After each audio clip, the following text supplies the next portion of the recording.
आपादमूलपर्यन्तं स्मरेत् तेन विघ्नाः प्रणश्यन्ति सिद्ध्यन्ति च मनोरथाः करोतु मम कल्याणं हरिर्हरिमुखाभिदः गुरुश्च बन्धनामा मे वरदोऽस्तु निरन्तरम् नित्यं हयग्रीवपदारविन्दे संसक्तबुद्धिं स्वपदारविन्दं गुरुवादिदर्पद्विपदारविन्दं तं श्रीनिवासार्यविन्दं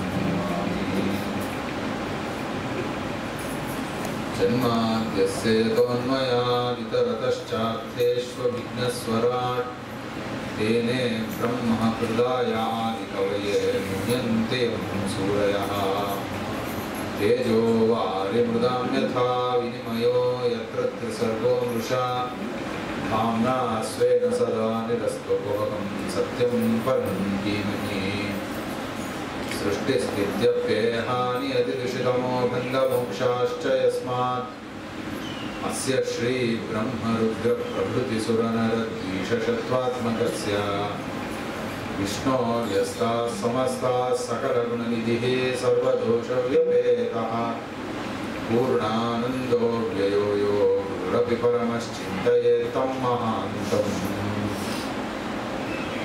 स्वानुभावमखिलश्रुतिसारमेकम् आध्यात्मदीपमतितिशतां तमोन्दं संसारिणां करुणयाः पुराणगुह्यं तं व्याससूनुमुपयामि गुरुं मुनीनाम् स्वस्तिस्तु अशेषसन्मङ्गलान्वन्तु श्लोकैकश्रवणपठनमात्रेण भक्तिश्च श्रोतॄणां निखिलकलिकुटकर्मशापमोदनपुटकरे धर्माद्यसकलपुरुषार्थसाधिनीभूते श्रीमहामुनिवेदव्यासकृते श्रीमद्भागवते अस्य कथाप्रारम्भे सति किञ्चित् पूर्वकथानुवादः।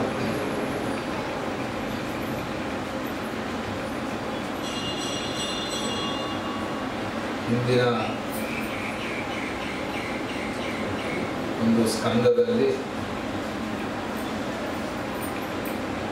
ಪರಮಾತ್ಮ ಇಂದ್ರದೇವರ ಪಕ್ಷದಲ್ಲಿ ನಿಂತು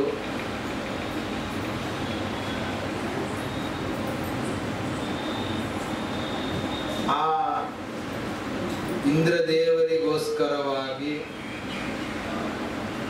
ಎಲ್ಲ ದೈತ್ಯರುಗಳನ್ನ ವೃತ್ರಾಸುರ ಮೊದಲಾದವರುಗಳನ್ನ ಎಲ್ಲರನ್ನ ಪರಮಾತ್ಮ ಇಂದ್ರನ ಮುಖಾಂತರವಾಗಿ ಸಂಹಾರಗಳನ್ನು ಮಾಡಿಸಿ ದೇವತೆಗಳಿಗೆಲ್ಲ ಜಯವಾಗುವಂತೆ ಪರಮಾತ್ಮ ಮಾಡಿದ ಅನ್ನುವಂತಹ ಒಂದು ಪ್ರಸಂಗ ಶುಕಾಚಾರ್ಯರು ನಿರೂಪಣೆ ಮಾಡಿದ್ದು ಪರೀಕ್ಷಿತ್ ರಾಜನಿಗೆ. ಅದರಿಂದ ತುಂಬ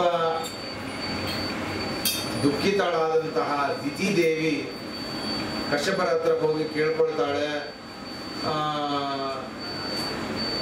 ಇಂದ್ರನನ್ನ ಸೋಲಿಸುವಂತಹ ಮಗ ಬೇಕು ಅಂತ.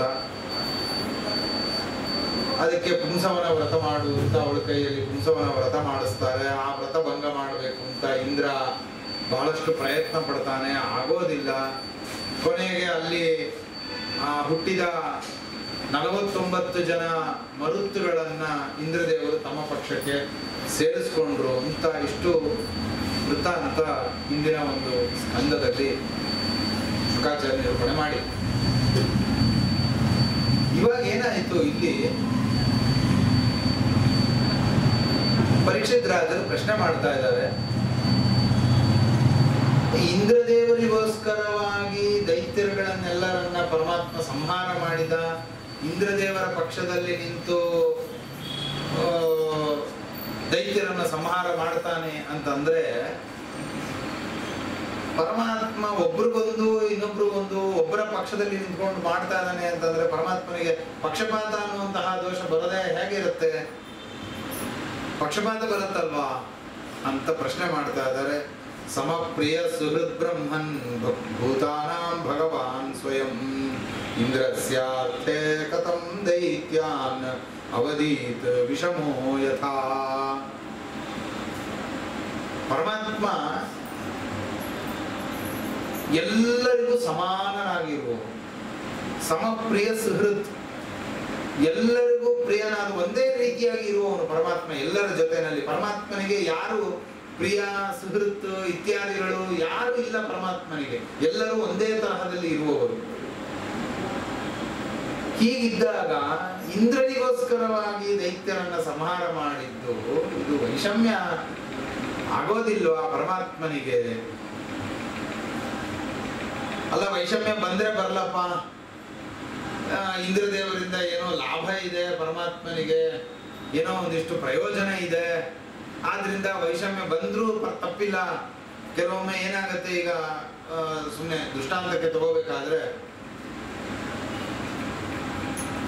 ಅರ್ಜುನನ ಕೈಯಲ್ಲಿ ಪರಮಾತ್ಮ ಕರ್ಣಾದಿಗಳನ್ನ ಇವುಗಳನ್ನೆಲ್ಲ ಸಂಹಾರ ಮಾಡಿಸ್ಬೇಕಾದ್ರೆ ಸ್ವಲ್ಪ ಧರ್ಮವನ್ನ ವ್ಯತ್ಯಾಸ ಮಾಡಿ ಮಾಡಿಸಿಸ್ದ. ಅಂದ್ರೆ ಕಿಂಚಿತ್ ಧರ್ಮ ಒಂಚೂರು ಕಮ್ಮಿ ಆಯಿತು. ಕರ್ಣ ನಿರಾಯುಧನಾಗಿದ್ದಾನೆ, ರಥದಲ್ಲಿ ನಿಂತಿಲ್ಲ, ಕೆಳಗಡೆ ನಿಂತ್ಕೊಂಡಿದ್ದಾನೆ. ಯದ್ಯಪಿ ಅರ್ಜುನ ಸಂಹಾರ ಮಾಡಬಾರ್ದಾಗಿತ್ತು, ಆದ್ರೆ ದೇವರು ಮಾಡಿಸಿಸ್ದ. ಯಾಕೆ ಅಂದ್ರೆ ಮೋಸ ಮಾಡುವವರನ್ನ ಮೋಸದಿಂದಲೇ ಸಂಹಾರ ಮಾಡಬೇಕು, ನಿಕೃತಿ ಹನ್ಯ ಅಂತ ನಿಯಮ ಇರೋದ್ರಿಂದ ಮಾಡಿಸಿದ್ರು. ಯಾಕೆ ಅಂದ್ರೆ ಅರ್ಜುನನಿಗೆ ಸಾಮರ್ಥ್ಯ ಇಲ್ಲ. ಶುದ್ಧವಾದ ಕ್ಷತ್ರಿಯೋಚಿತವಾದ ಧರ್ಮದಲ್ಲಿ ಇದ್ದುಕೊಂಡು ಭೀಮಸೇನ ದೇವರಂತೆ ಶತ್ರುಗಳನ್ನ ಸಂಹಾರ ಮಾಡುವ ಸಾಮರ್ಥ್ಯ ಅರ್ಜುನನಿಗೆ ಇಲ್ಲ, ಅಯೋಗ್ಯತಾ ಇಲ್ಲ ಅವನಿಗೆ. ಭೀಮಸೇನ ದೇವರ ತರ ಶುದ್ಧ ಧರ್ಮ ಪಾಲನೆ ಮಾಡಕ್ ಆಗಲ್ಲ. ಆದ್ರಿಂದ ಏನ್ ಮಾಡ್ಬೇಕು? ಈ ತರದ್ ಮಾಡ್ಲೇಬೇಕು. ಯಾತಕ್ಕೆ? ಪ್ರಯೋಜನ ಇದೆ.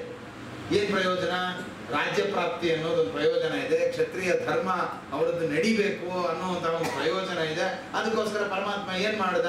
ಅವ್ರ ಕೈಯಲ್ಲಿ ಕಿಂಚಿತ್ ಅಧರ್ಮವನ್ನ ಮಾಡಿಸಿಸ್ದ. ತಪ್ಪೇ ಅಲ್ಲ ಅಂತ ಆಯ್ತು. ಅಧರ್ಮ ಮಾಡಿದ್ದು ತಪ್ಪಲ್ಲ ಅಂತ ಆಯ್ತು. ಯಾಕೆ? ಮೋಸಗಾರರನ್ನ ಮೋಸದಿಂದಲೇ ಹೊಡಿಬೇಕು ಅಂತನ್ನುವಂತ ಒಂದು ಧರ್ಮ ಇರೋದ್ರಿಂದ ಅದು ಅಧರ್ಮ ಅಲ್ಲ ಅಂತ ಆಗ್ಬಿಡುತ್ತೆ.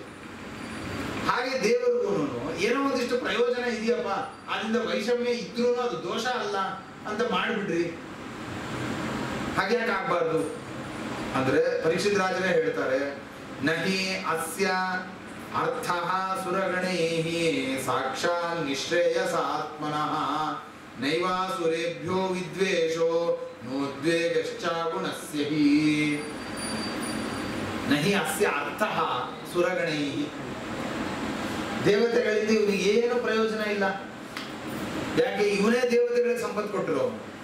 ಇನ್ ದೇವತೆಗಳಿಂದ ಇವನಿಗೇನು ಪ್ರಯೋಜನ ಆಗಕ್ಕೆ ಸಾಧ್ಯ? ದೇವತೆಗಳನ್ನ ಹುಟ್ಟಿಸಿದವನು ಇವನೇ, ದೇವತಾ ಪದವಿ ಕೊಟ್ಟವನು ಇವನೇ, ಅವರಿಗೆ ಐಶ್ವರ್ಯ ಕೊಟ್ಟಿದ್ದೀವನೇ. ಐಶ್ವರ್ಯ ದೈತ್ಯರ ಬಂದು ಕಿತ್ಕೊಂಡು ಹೋದಾಗ ಮತ್ತೆ ಅದನ್ನು ವಾಪಸ್ಸು ತಂದು ಇಂದ್ರನಿಗೆ ಕೊಡುವವನು ಇವನೇ, ಎಲ್ಲ ಮಾಡುವವನು ಇವನೇ. ಏನ್ ಪ್ರಯೋಜನ ಇದೆ ಇವನಿಗೆ? ದೇವತೆಗಳಿಂದ ಏನು ಪ್ರಯೋಜನ ಇಲ್ಲ. ಮತ್ತೆ ಅಷ್ಟೇ ಅಲ್ಲ, ಸಾಕ್ಷಾತ್ ನಿಶ್ರೇಯಸಾತ್ಮನ, ನಿಶ್ರೇಯ ಸ್ವರೂಪ ಇವನು, ವಿರಕ್ತ ಶಿಖಾಮಣಿ. ಯಾವುದು ಬೇಡ, ಯಾವುದ್ರ ಮೇಲೆ ಇವನಿಗೆ ಅಭಿಮಾನ ಇಲ್ಲ, ಸಂಬಂಧ ಇಲ್ಲ, ಏನಿಲ್ಲ. ಇವನು ಮುಕ್ತ ಸ್ವರೂಪ ಅವನು ಪರಮಾತ್ಮ. ಅವನಿಗೆ ಯಾವುದರಿಂದ ಏನೋ ಆಗ್ಬೇಕಾಗಿಲ್ಲ. ಅದನ್ನ ನೈವಾಸುರೇಭ್ಯೋ ವಿದ್ವೇಷ, ಹೋಗ್ಲಿ ದೈತ್ಯರ ಮೇಲೆ ದ್ವೇಷ ಇದೆಯಪ್ಪ ಇವನಿಗೆ, ಅದಕ್ಕೋಸ್ಕರವಾಗಿ ಇಂದ್ರನ ಪಕ್ಷದಲ್ಲಿ ನಿಂತ್ಕೊಂಡು ದೈತ್ಯರ ಸಂಹಾರ ಮಾಡ್ತಾನೆ. ಅಸುರರಿಂದ ದ್ವೇಷನೂ ಇಲ್ಲ ಇವನಿಗೆ. ಯಾಕೆ ಅಂದ್ರೆ ಈ ದ್ವೇಷ ಅನ್ನೋದು ಯಾವುದರಿಂದ ಬರುತ್ತೆ? ಗುಣದಿಂದ ಆಗುವ ಕಾರ್ಯ. ಸತ್ವ ರಜಸ್ ತಮಸ್ ಎಂಬುವಂತಹ ಗುಣದಿಂದ ಬರೋದು ಅವುಗಳು. ಪ್ರೀತಿ ಬರೋದು ಸತ್ವದಿಂದ, ದ್ವೇಷ ಬರೋದು ತಮಸ್ಸಿನಿಂದ, ಇತ್ಯಾದಿಗಳು ಗುಣದಿಂದ ಆಗುವ ಕಾರ್ಯಗಳು. ಇವನ ಅಗುಣಸ್ಸೆ, ಇವನಿಗೆ ಗುಣವೇ ಇಲ್ಲ. ಇವನ ಸತ್ವರಜಸ್ ತಮಸ್ ಗುಣ ಇಲ್ಲ. ಸತ್ವರಜಸ್ ತಮಸ್ ಗುಣಗಳದ್ದು ಪ್ರಾಕೃತ, ಇವನು ಅಪ್ರಾಕೃತ, ಪ್ರಕೃತಿಗಿಂತ ಮೀರಿರೋನು, ಪ್ರಕೃತಿಯ ಪರಹ ಇವನು, ಪ್ರಕೃತಿಯನ್ನು ಮೀರಿರೋನು. ಇವನಲ್ಲಿ ಸತ್ವರಜಸ್ ತಮಸ್ ಇಲ್ಲ, ಅಗುಣ ಇವನು. ಅಗುಣನಲ್ಲಿ ಉದ್ವೇಗ ಆಗ್ಲಿ ದ್ವೇಷ ಆಗ್ಲಿ ಹೇಗೆ ಬರಕ್ ಸಾಧ್ಯ? ಅದರಿಂದ ಇವನು ದೈತ್ಯರ ಮೇಲೆ ದ್ವೇಷ ಮಾಡ್ತಾನೆ ಅಂತನೂ ಹೇಳಲಿಕ್ಕಾಗಲ್ಲ. ನೈವ ವಿದ್ವೇಷ, ಇವನು ದೈತ್ಯರ ಮೇಲೆ ದ್ವೇಷ ಇಲ್ಲ ಇವನಿಗೆ.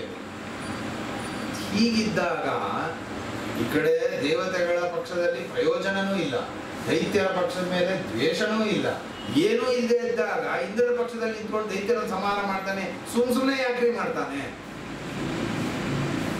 ಹಂಗ್ ಮಾಡ್ಬಿಟ್ಟ ಅಂದ್ರೆ ವೈಷಮ್ಯ ಬರುತ್ತೆ. ಸುಮ್ಮನೆ ಮಾಡುದ ಅಂತಂದ್ರೆ ವೈಷಮ್ಯ ಬರುತ್ತೆ. ಪಕ್ಷಪಾತ ಮಾಡೋದಿಕ್ಕೆ ಕಾರಣ ಇಲ್ಲ, ನಿಷ್ಕಾರಣವಾಗಿ ಪಕ್ಷಪಾತ ಮಾಡ್ತಾ ಇದ್ದಾನೆ. ಕೆಲವೊಮ್ಮೆ ಕಾರಣ ಇದ್ದು ಪಕ್ಷಪಾತ ಮಾಡಿದ್ರೆ ಅದು ಜೆನ್ಯೂನ್ ಅಂತ ಆಗುತ್ತೆ. ಈಗ ಸಂಬಳ ಕೊಡಬೇಕಾದ್ರೆ, ಕೆಲಸಕ್ಕಿದ್ದಾಗ ಸಂಬಳಗಳನ್ನ ಕೊಡಬೇಕಾದ್ರೆ ಮ್ಯಾನೇಜರ್ಗೆ ಒಂದು ಸಂಬಳ ಕೊಡ್ತಾರೆ, ಪಿಯೋನಿಗೆ ಒಂದು ಸಂಬಳ ಕೊಡ್ತಾರೆ. ವೈಷಮ್ಯ ಮಾಡ್ತಾ ಇದ್ದೀರಾ ಅಂತಂದ್ರೆ ಪಾರ್ಶಾಲಿಟಿ ಇದು, ಅವನು ಮಾತ್ರ ಅಷ್ಟೊಂದು ಸಂಬಳ, ನಮ್ಮ ಮಾತ್ರ ಕಮ್ಮಿ ಸಂಬಳ. ಇದೇಂಗೆ ಅಂತಂದ್ರೆ ಗ್ರೇಡ್ ಇದೆಯಲ್ಲಪ್ಪ, ಅವನು ಆ ಗ್ರೇಡ್ ಅಲ್ಲಿ ಇರ್ತಾನೆ, ನೀ ಈ ಗ್ರೇಡ್ ಅಲ್ಲಿ ಇರ್ತೀಯ, ಗ್ರೇಡ್ ಅನುಗುಣವಾಗಿ ಸಂಬಳ ಕೊಡ್ತಾ ಇದೀವಿ. ಅಂತಂದ್ರೆ ಈ ಪಾರ್ಶಾಲಿಟಿನ ಏನು ಮಾಡಕ್ಕಾಗಲ್ಲ ಇದು ಅಂತ ಅನ್ನೋದಕ್ಕೆ ಆದ್ರೆ ಏನು ಕಾರಣನೇ ಇಲ್ಲ. ಇಲ್ಲಿ ದೇವ್ರು ಯಾಕೆ ಇಂದ್ರನ ಪಕ್ಷದಲ್ಲಿ ನಿಂತ್ಕೊಂಡು ದೈತ್ಯದ ಸಂಹಾರ ಮಾಡ್ತಾನೆ? ಏನ್ ಬೇಕಾಗಿದೆ ದೇವರಿಗೆ? ಸುಮ್ನೆ ಮಾಡಿದ್ರೆ ಅದು ಪಕ್ಷಪಾತ ಆಗತ್ತೆ, ನಿಷ್ಕಾರಣವಾಗಿ ಮಾಡಿದ್ರೆ ಪಕ್ಷಪಾತ ಆಗತ್ತೆ. ಇಲ್ಲಿ ಬಂತಲ್ಲ ಅಂತ ಪರೀಕ್ಷಿತ್ ರಾಜರ ಒಂದು ಪ್ರಶ್ನೆ. ತುಂಬಾ ಸಂಶಯ ಇದೆ ನಮಗೆ, ಆ ಸಂಶಯವನ್ನು ಪರಿಹಾರ ಮಾಡ್ರಿ ಅಂತ ಶುಕಾಚಾರ್ಯರನ್ನ ಕೇಳಿದಾಗ ಶುಕಾಚಾರ್ಯರು ಅಂತಾರೆ, ಒಳ್ಳೆ ಪ್ರಶ್ನೆ ಮಾಡಿದಿ. ಯಾಕೆ ಅಂದ್ರೆ ಇದು ಯಾಕೆ ಒಳ್ಳೆ ಪ್ರಶ್ನೆ ಅಂತಂದ್ರೆ ಅವರೇ ಹೇಳ್ತಾರೆ, ಯತ್ರ ಭಾಗವತ ಮಾಹಾತ್ಮ್ಯಂ ಭಗವದ್ ಭಕ್ತಿ ವರ್ಧನಂ. ಎಷ್ಟೆಷ್ಟು ಪರಮಾತ್ಮನ ಗುಣಗಳನ್ನ ನಾವು ಚರ್ಚೆ ಮಾಡ್ತೀವೋ, ಅದನ್ನ ವಿಮರ್ಶೆ ಮಾಡ್ತೀವೋ, ಅಷ್ಟಷ್ಟು ನಮಗೆ ಪರಮಾತ್ಮನಲ್ಲಿ ಭಕ್ತಿ ಅನ್ನೋದು ಅಭಿವೃದ್ಧವಾಗುತ್ತೆ, ಅಷ್ಟಷ್ಟು ಭಕ್ತಿ ಜಾಸ್ತಿ ಆಗುತ್ತೆ. ಎಷ್ಟೆಷ್ಟು ಪರಮಾತ್ಮನ ವಿಷಯದಲ್ಲಿ ವಿಮರ್ಶೆಗಳನ್ನ ಮಾಡ್ತೀವೋ, ಚರ್ಚಾ ಮಾಡ್ತೀವೋ, ಅದನ್ನೇ ಜಿಜ್ಞಾಸ ಅಂತ ಕರೆದಿರೋದು. ಓಂ ಅಥಾಥೋ ಬ್ರಹ್ಮ ಜಿಜ್ಞಾಸ. ಬ್ರಹ್ಮ ಜಿಜ್ಞಾಸ ಏನು? ಬ್ರಹ್ಮನನ್ನ ಜಿಜ್ಞಾಸ ಮಾಡೋದ್ರೆ ಏನು? ಜಿಜ್ಞಾಸ ಮಾಡೋದಂದ್ರೆ ಏನು? ವಿಚಾರ ಮಾಡ್ರಿ. ವಿಚಾರ ಮಾಡೋದು ಏನ್ ವಿಚಾರ ಮಾಡೋದು ಅಂದ್ರೆ ಬ್ರಹ್ಮನಲ್ಲಿ ಗುಣ ಇದೆಯಾ, ದೋಷ ಇದೆಯಾ, ದೋಷ ಇಲ್ಲ ಅಂದ್ರೆ ಯಾಕಿಲ್ಲ, ಗುಣ ಇದೆ ಅಂದ್ರೆ ಯಾಕಿದೆ, ಇವನಲ್ಲಿ ಮಾತ್ರ ಯಾಕೆ ಗುಣ ಇದೆ, ಬೇರೆಯವರಲ್ಲಿ ಯಾಕೆ ಆ ಗುಣಗಳಿಲ್ಲ ಇತ್ಯಾದಿಗಳನ್ನ ಏನು ವೇದದಲ್ಲಿ ಹೇಳಿದೆ, ಆ ವೇದದಲ್ಲಿ ಹೇಳಿರುವಂತಹ ಗುಣಗಳನ್ನ ಪದೇ ಪದೇ ಪದೇ ಚಿಂತನೆ ಮಾಡಿ ಯುಕ್ತಾಯುಕ್ತ ಚಿಂತನಂ ವಿಚಾರ. ಯುಕ್ತಾಯುಕ್ತ ಚಿಂತನ ಅದು ಸರಿನಾ? ಪರಮಾತ್ಮನಲ್ಲಿ ಗುಣ ಕೂಡತ್ತಾ ಕೂಡಲ್ವಾ, ಯಾಕೆ ಬರುತ್ತೆ, ಹೇಗ್ ಬರಲ್ಲ, ಈ ಎಲ್ಲದರ ವಿಚಾರಗಳನ್ನ ಮಾಡೋದನ್ನೇನೆ ಏನಂತ ಕರೀತಾರೆ? ಜಿಜ್ಞಾಸ ಅಂತ ಕರೀತಾರೆ. ಆ ಜಿಜ್ಞಾಸ ಯಾತಕ್ಕೋಸ್ಕರವಾಗಿ? ಅತಃ ಮೋಕ್ಷಾಖ್ಯ ಫಲ ಸದ್ಭಾವ ಭಗವತ್ ಪ್ರಸಾದ ಸಿದ್ಧ್ಯರ್ಥಂ. ಅತಃ ಯಾತಕ್ಕೆ? ಭಗವಂತನ ಪ್ರಸಾದಕ್ಕೋಸ್ಕರವಾಗಿ ಬ್ರಹ್ಮ ಜಿಜ್ಞಾಸ ಮಾಡ್ರಿ.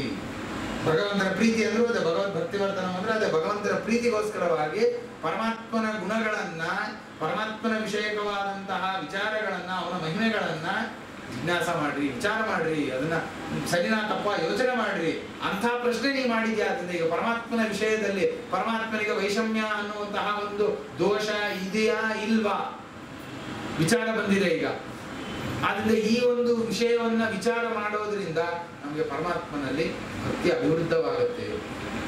ಆದ್ರಿಂದ ನೀವು ಮಾಡಿದ ಪ್ರಶ್ನೆ ಒಳ್ಳೆ ಪ್ರಶ್ನೆ ಮಾಡಿದೆ ರಾಜ. ಇದಕ್ಕೆ ಹೇಳ್ತೀನಿ ಕೇಳು.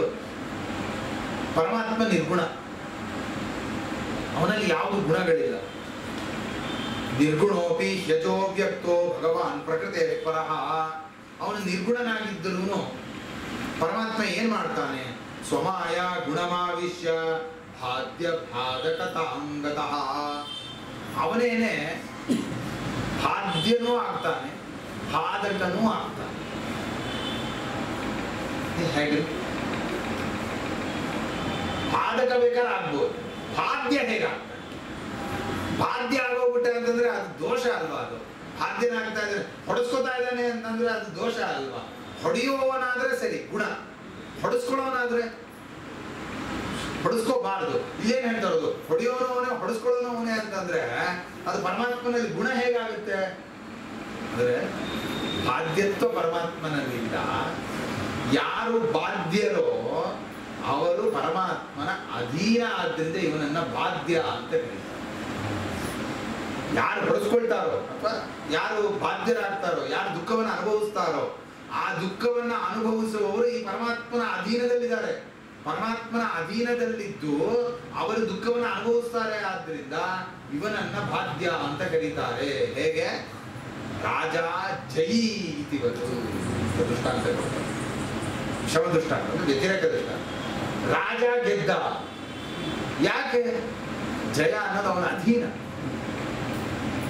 ಅವನ ಅಧೀನದಲ್ಲಿದೆ ಜಯ ಅನ್ನೋದು. ಆದ್ರಿಂದ ರಾಜನನ್ನ ಜಯಿ ಅಂತ ಕರೀತಾರೆ. ಜಯ ಅವನ ಅಧೀನ ಆಗಿದೆ. ಹಾಗೇನೆ ಪರಮಾತ್ಮನ ಅಧೀನದಲ್ಲಿ ದುಃಖ ಇದೆ, ಆದ್ರಿಂದ ಪರಮಾತ್ಮನನ್ನ ದುಃಖಿ ಅಂತ ಕರೀತಾರೆ. ಬಾಧ್ಯ ಅಂದ್ರೂ ಒಂದೇ, ದುಃಖಿ ಅಂದ್ರೂ ಒಂದೇ. ಆದ್ರಿಂದ ಪರಮಾತ್ಮ ದುಃಖಿ ಅಂತ ಆಗ್ತಾನೆ ಅಂದ್ರೆ ದುಃಖ ತನ್ನ ಅಧೀನದಲ್ಲಿ ಇಟ್ಕೊಂಡಿದ್ದಾನೆ, ಅದರಿಂದ ದುಃಖಿ ಆಗ್ತಾನೆ, ದುಃಖದಾಯಕನು ತಾನೇ ಆಗ್ತಾನೆ. ಇದು ಯಾವುದರಿಂದ? ಸ್ವಮಾಯ ಗುಣಮಾವಿಷ್ಯ, ತನ್ನ ಇಚ್ಛಾ ಎಂಬುವಂತಹ ಒಂದು ಗುಣದಿಂದ ಪರಮಾತ್ಮ ಈ ರೀತಿಯಾದಂತಹ ಒಂದು ವ್ಯಾಪಾರವನ್ನು ಮಾಡ್ತಾನೆ. ಲೋಕ ವಿಲಕ್ಷಣವಾದಂತಹ ಒಂದು ಸ್ವಭಾವ ಇದು. ಈ ಸತ್ವ ರಜಸ್ಸು ತಮಸ್ಸು ಎಂಬುವಂತಹ ಏನು ಪ್ರಕೃತಿಯ ಗುಣಗಳಿದೆ, ಇದು ಪರಮಾತ್ಮನ ಗುಣಗಳಲ್ಲ. ಪ್ರಕೃತಿಯ ನ ಆತ್ಮನೋ ಗುಣ ನತೇಶಾಂ ಯುಗಪದ್ರಾಜನ್ ಹ್ರಾಸ ಉನ್ನಾಹ ಏವಚ. ಈ ಗುಣಗಳು ಒಂದೇ ಸರ್ತಿ ಯಾವಾಗಲೂ ಉನ್ನಾಹದಲ್ಲಿರೋದು ಅಥವಾ ಅವನತಿಯಲ್ಲಿರೋದು ಅನ್ನೋದು ಇರೋದಿಲ್ಲ. ಈ ಗುಣಗಳಲ್ಲಿ ಯಾವಾಗಲೂ ಮೇಲೆ ಇರುತ್ತೆ, ಎಲ್ಲ ಗುಣಗಳು ಮೇಲಿರುತ್ತೆ, ಈ ಎಲ್ಲ ಗುಣಗಳು ಅವನತಿಯನ್ನ ಆಗತ್ತೆ ಅಂತಿರಲ್ಲ. ಒಂದು ಗುಣ ಉನ್ನಾಹದಲ್ಲಿರುತ್ತೆ, ಒಂದು ಗುಣ ಅವನತಿಯನ್ನ ಹೊಂದತ್ತೆ. ಈ ರೀತಿಯಾದಂತಹ ವ್ಯವಸ್ಥೆಯನ್ನ ಪರಮಾತ್ಮ ಮಾಡ್ತಾನೆ. ಅದರಿಂದ ಯಾವ ಗುಣವನ್ನ ಪರಮಾತ್ಮ ಉನ್ನಾಹ ಮಾಡಬೇಕೋ ಆ ಗುಣವನ್ನ ಪರಮಾತ್ಮ ಏನ್ ಮಾಡ್ತಾನೆ, ಯಾರಲ್ಲಿ ಆ ಗುಣವನ್ನ ಇಟ್ಟಿರ್ತಾನೋ, ಪರಮಾತ್ಮನೇ ಇಟ್ಟಿರೋದು ಆ ಗುಣಗಳನ್ನ ಹೇಗಿಟ್ಟಿದ್ದಾನೆ, ಅವರವರ ಯೋಗ್ಯತೆಗೆ ಅನುಗುಣವಾಗಿ ಇಟ್ಟಿದ್ದಾನೆ. ಅವರ ಸ್ವರೂಪ ಯೋಗ್ಯತಾ ಏನಿದೆ ಆ ಗುಣಕ್ಕೆ ಅನುಗುಣವಾಗಿ ಪರಮಾತ್ಮ ಏನ್ ಮಾಡ್ತಾನೆ ಅಂತಂದ್ರೆ ಅವರಲ್ಲಿ ಆ ಒಂದು ಗುಣವನ್ನ ತಂದಿಡ್ತಾನೆ. ಆ ಗುಣಕ್ಕೆ ಅನುಗುಣವಾದಂತಹ ಶರೀರವನ್ನ ಕೊಡ್ತಾನೆ, ಆ ಶರೀರಕ್ಕೆ ಅನುಗುಣವಾದಂತಹ ಕರ್ಮಗಳನ್ನ ಅವನಿಂದ ಮಾಡಿಸ್ತಾನೆ, ಮಾಡಿಸಿ ಆ ಗುಣವನ್ನು ಉನ್ನಾಹಕ್ಕೆ ತಗೊಂಡು. ದೇವತೆಗಳು, ದೈತ್ಯರು, ಇವರು ಸ್ವರೂಪದಲ್ಲಿ ಸಾತ್ವಿಕರು, ಸ್ವರೂಪ ಯೋಗ್ಯತಾ ಅದು ಅದದ್ದು ಪರಮಾತ್ಮ ನಿರ್ಮಾಣ ಮಾಡಿದ್ದಲ್ಲ, ಅದು ಸ್ವರೂಪ ಅನಾದಿಯಿಂದ ಇರೋದು. ದೈತ್ಯರು ತಮೋಯೋಗ್ಯರು, ಅವರಲ್ಲಿ ತಮೋ ಗುಣ ಅನ್ನೋದಿದೆ, ತಾಮಸ ಸ್ವಭಾವ ಅವರದ್ದು, ಅದು ಅನಾದಿಯಿಂದ ಇರೋದು. ಆ ಗುಣಕ್ಕೆ ಅನುಗುಣವಾಗಿ ಪರಮಾತ್ಮ ಏನ್ ಮಾಡ್ತಾನೆ, ಈ ದೇವತೆಗಳಲ್ಲಿ ಸತ್ವ ಗುಣವನ್ನೇ ಅವರಿಗೆ ಹೊಂದಿಸ್ತಾನೆ. ಸತ್ವ ಗುಣವನ್ನ ಹೊಂದಿಸೋದ್ರಿಂದ ಏನಾಗತ್ತೆ ಅಂತಂದ್ರೆ ಅವರಿಗೆ ಖುಷಿ ಸುಖ ಸಿಗತ್ತೆ. ಯಾರಲ್ಲಿ ಸತ್ವಗುಣ ಇರುತ್ತೋ ಅವರಿಗೆ ಸತ್ವಗುಣವನ್ನು ಹೊಂದಿಸೋದ್ರಿಂದ ಅವರಿಗೆ ಒಂದು ಸುಖ ಸಿಗತ್ತೆ. ಯಾರಲ್ಲಿ ತಮೋ ಗುಣ ಇರುತ್ತೆ ಅವರಿಗೆ ತಮೋ ಗುಣವನ್ನು ಹೊಂದಿಸೋದ್ರಿಂದ ಅವರಿಗೆ ದುಃಖ ಪ್ರಾಪ್ತಿ ಆಗತ್ತೆ. ಈ ರೀತಿಯಾಗಿ ಪರಮಾತ್ಮ ಅವರವರ ಯೋಗ್ಯತೆಗೆ ಅನುಗುಣವಾದಂತಹ ಗುಣಗಳನ್ನ ಅವರವರಿಗೆ ಹೊಂದಿಸುವ ಮೂಲಕವಾಗಿ ಸುಖ ದುಃಖಗಳನ್ನ ಪರಮಾತ್ಮ ಉಣಿಸ್ತಾನೆ ಆ ಜೀವರುಗಳಿಗೆ. ಇದು ಪರಮಾತ್ಮ ತಾನೇ ಮಾಡಿದಂತಹ ಒಂದು ವ್ಯವಸ್ಥೆ. ಈ ಒಂದು ಗುಣಗಳನ್ನ ಉಣಿಸಬೇಕಾದರೆ ಅವರಿಗೆ ಉನ್ನಾಹವನ್ನ ಕೊಡ್ತಾನೆ, ಅವರಿಗೆ ಶಕ್ತಿಯನ್ನ ಕೊಡ್ತಾನೆ, ತಾನೇ ಪ್ರವೇಶ ಮಾಡ್ತಾನೆ ಅವರೊಳಗಡೆಗೆ. ಈ ಹಿರಣ್ಯಕಶಿಪು, ರಾವಣ, ಈ ಇವರುಗಳಿಗೆಲ್ಲ ಶಕ್ತಿ ಎಲ್ಲಿಂದ ಬಂತು? ಅಷ್ಟು ವಿಲಕ್ಷಣವಾದ ಶಕ್ತಿ, ಅಷ್ಟು ಸಾಮರ್ಥ್ಯ. ಇಂದ್ರಾದಿ ದೇವತೆಗಳನ್ನ ಸೋಲಿಸಿ ಅಡಗಿಸಿ ಅವರುಗಳನ್ನ ಒದ್ದಾಡಿಸುವಂತಹ ಸಾಮರ್ಥ್ಯ ಏನಿದೆಯಲ್ಲ, ಇದು ಎಲ್ಲಿಂದ ಬಂತು?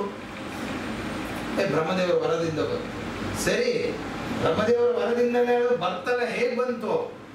ಪರಮಾತ್ಮ ತಾನೇ ಮಾಡಿಸ್ತಾನೆ. ಆ ಹಿರಣ್ಯಕಶಿಪು ಒಳಗಡೆ ನಿಂತ್ಕೊಂಡು ತಾನೇನೆ ಆ ತಮೋ ಗುಣವನ್ನ ಪ್ರಚುರ ಮಾಡಿ, ಆ ತಮೋ ಗುಣವನ್ನ ಕೊಟ್ಟು ಆ ಹಿರಣ್ಯಕಶಿಪು ಒಳಗಡೆ ಇಟ್ಟು ತಮೋ ಗುಣವನ್ನ ಅವನ ಶರೀರದಿಂದ ಪರಮಾತ್ಮ ಎಲ್ಲ ದುಷ್ಟ ಕೆಲಸಗಳನ್ನ, ಅಸಾತ್ವಿಕ ಕೆಲಸಗಳನ್ನ ಮಾಡಿಸ್ತಾನೆ. ಪರಮಾತ್ಮ ಮಾಡಿಸೋದ್ರಿಂದ ಏನಾಗುತ್ತೆ, ಅವಾಗ ತಮೋ ಗುಣಕ್ಕೆ ಉನ್ನಾಹ ಕಾಲ ಅನ್ನೋದು ಪ್ರಾಪ್ತವಾಗುತ್ತೆ. ಅದೇ ಇಂದ್ರದೇವರ ಒಳಗಡೆ ನಿಂತ್ಕೊಂಡು, ದೇವತೆಗಳ ಒಳಗಡೆ ನಿಂತ್ಕೊಂಡು ತಾನು ಸತ್ವವನ್ನ ಪ್ರಚೋದನೆ ಮಾಡಿ ಈ ದೇವತೆಗಳ ದೈತ್ಯರುಗಳನ್ನೆಲ್ಲರನ್ನ ಅಡಗಿಸಿ ಸೋಲಿಸಿ ಅವರಿಂದ ಸತ್ಕರ್ಮಾನುಷ್ಠಾನವನ್ನ ಮಾಡಿ ಅಲ್ಲಿ ಸತ್ವಗುಣವನ್ನ ಪರಮಾತ್ಮ ಉನ್ನಾಹಕ್ಕೆ ತಗೊಂಡ್ಬರ್ತಾನೆ. ಅದರಿಂದ ಈ ಗುಣಗಳ ಏನೊಂದು ವೈಷಮ್ಯ ಅನ್ನೋದಿದೆ, ಅಂದ್ರೆ ವೈಷಮ್ಯ ಅಂತಂದ್ರೆ ಉನ್ನಾಹ ಆಗೋದು, ಅವನತಿ ಆಗೋದು, ಈ ಒಂದು ವ್ಯವಸ್ಥೆ ಅನ್ನೋದನ್ನ ಪರಮಾತ್ಮ ಏನು ಮಾಡ್ತಾನಲ್ಲ, ಇದು ಕೇವಲ ಪರಮಾತ್ಮ ತನ್ನ ಒಂದು ಮಾಯಾ ಗುಣಮಾವಿಷ್ಯ, ತನ್ನ ಮಾಯಾ ಇಚ್ಛಾಗನುಗುಣವಾಗಿ ಮಾಡ್ತಾ ಇರ್ತಾನೆ ಈ ಒಂದು ಕೆಲಸವನ್ನ. ಈ ಇಚ್ಛಾಗನುಗುಣವಾಗಿ ಮಾಡ್ತಾ ಇರಬೇಕಾದ್ರೆ ಪರಮಾತ್ಮ ಅವರವರ ಸ್ವರೂಪ ಯೋಗ್ಯತೆಗೆ ಅನುಗುಣವಾಗಿ ವ್ಯವಸ್ಥೆ ಮಾಡ್ತಾನಾದ್ರಿಂದ ಪರಮಾತ್ಮನಿಗೆ ಇದು ವೈಷಮ್ಯ ಅನ್ನೋದು ಆಗಲಿಲ್ಲ.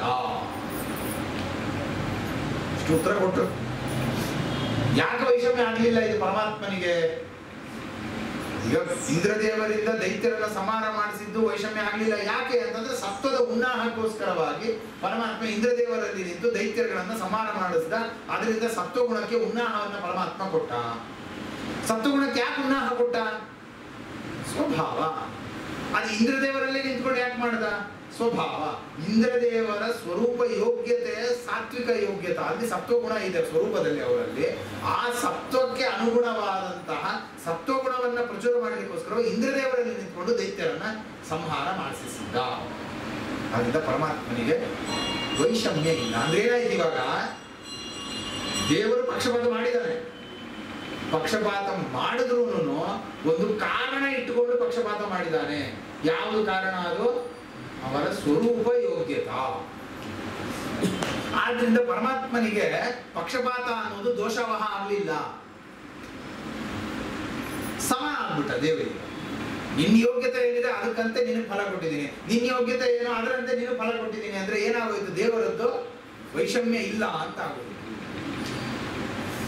ಈಗ ಪರಮಾತ್ಮನಲ್ಲಿ ವೈಷಮ್ಯ ಇಲ್ಲ ಅನ್ನೋದನ್ನ ತಿಳ್ಕೊಳ್ಬೇಕು.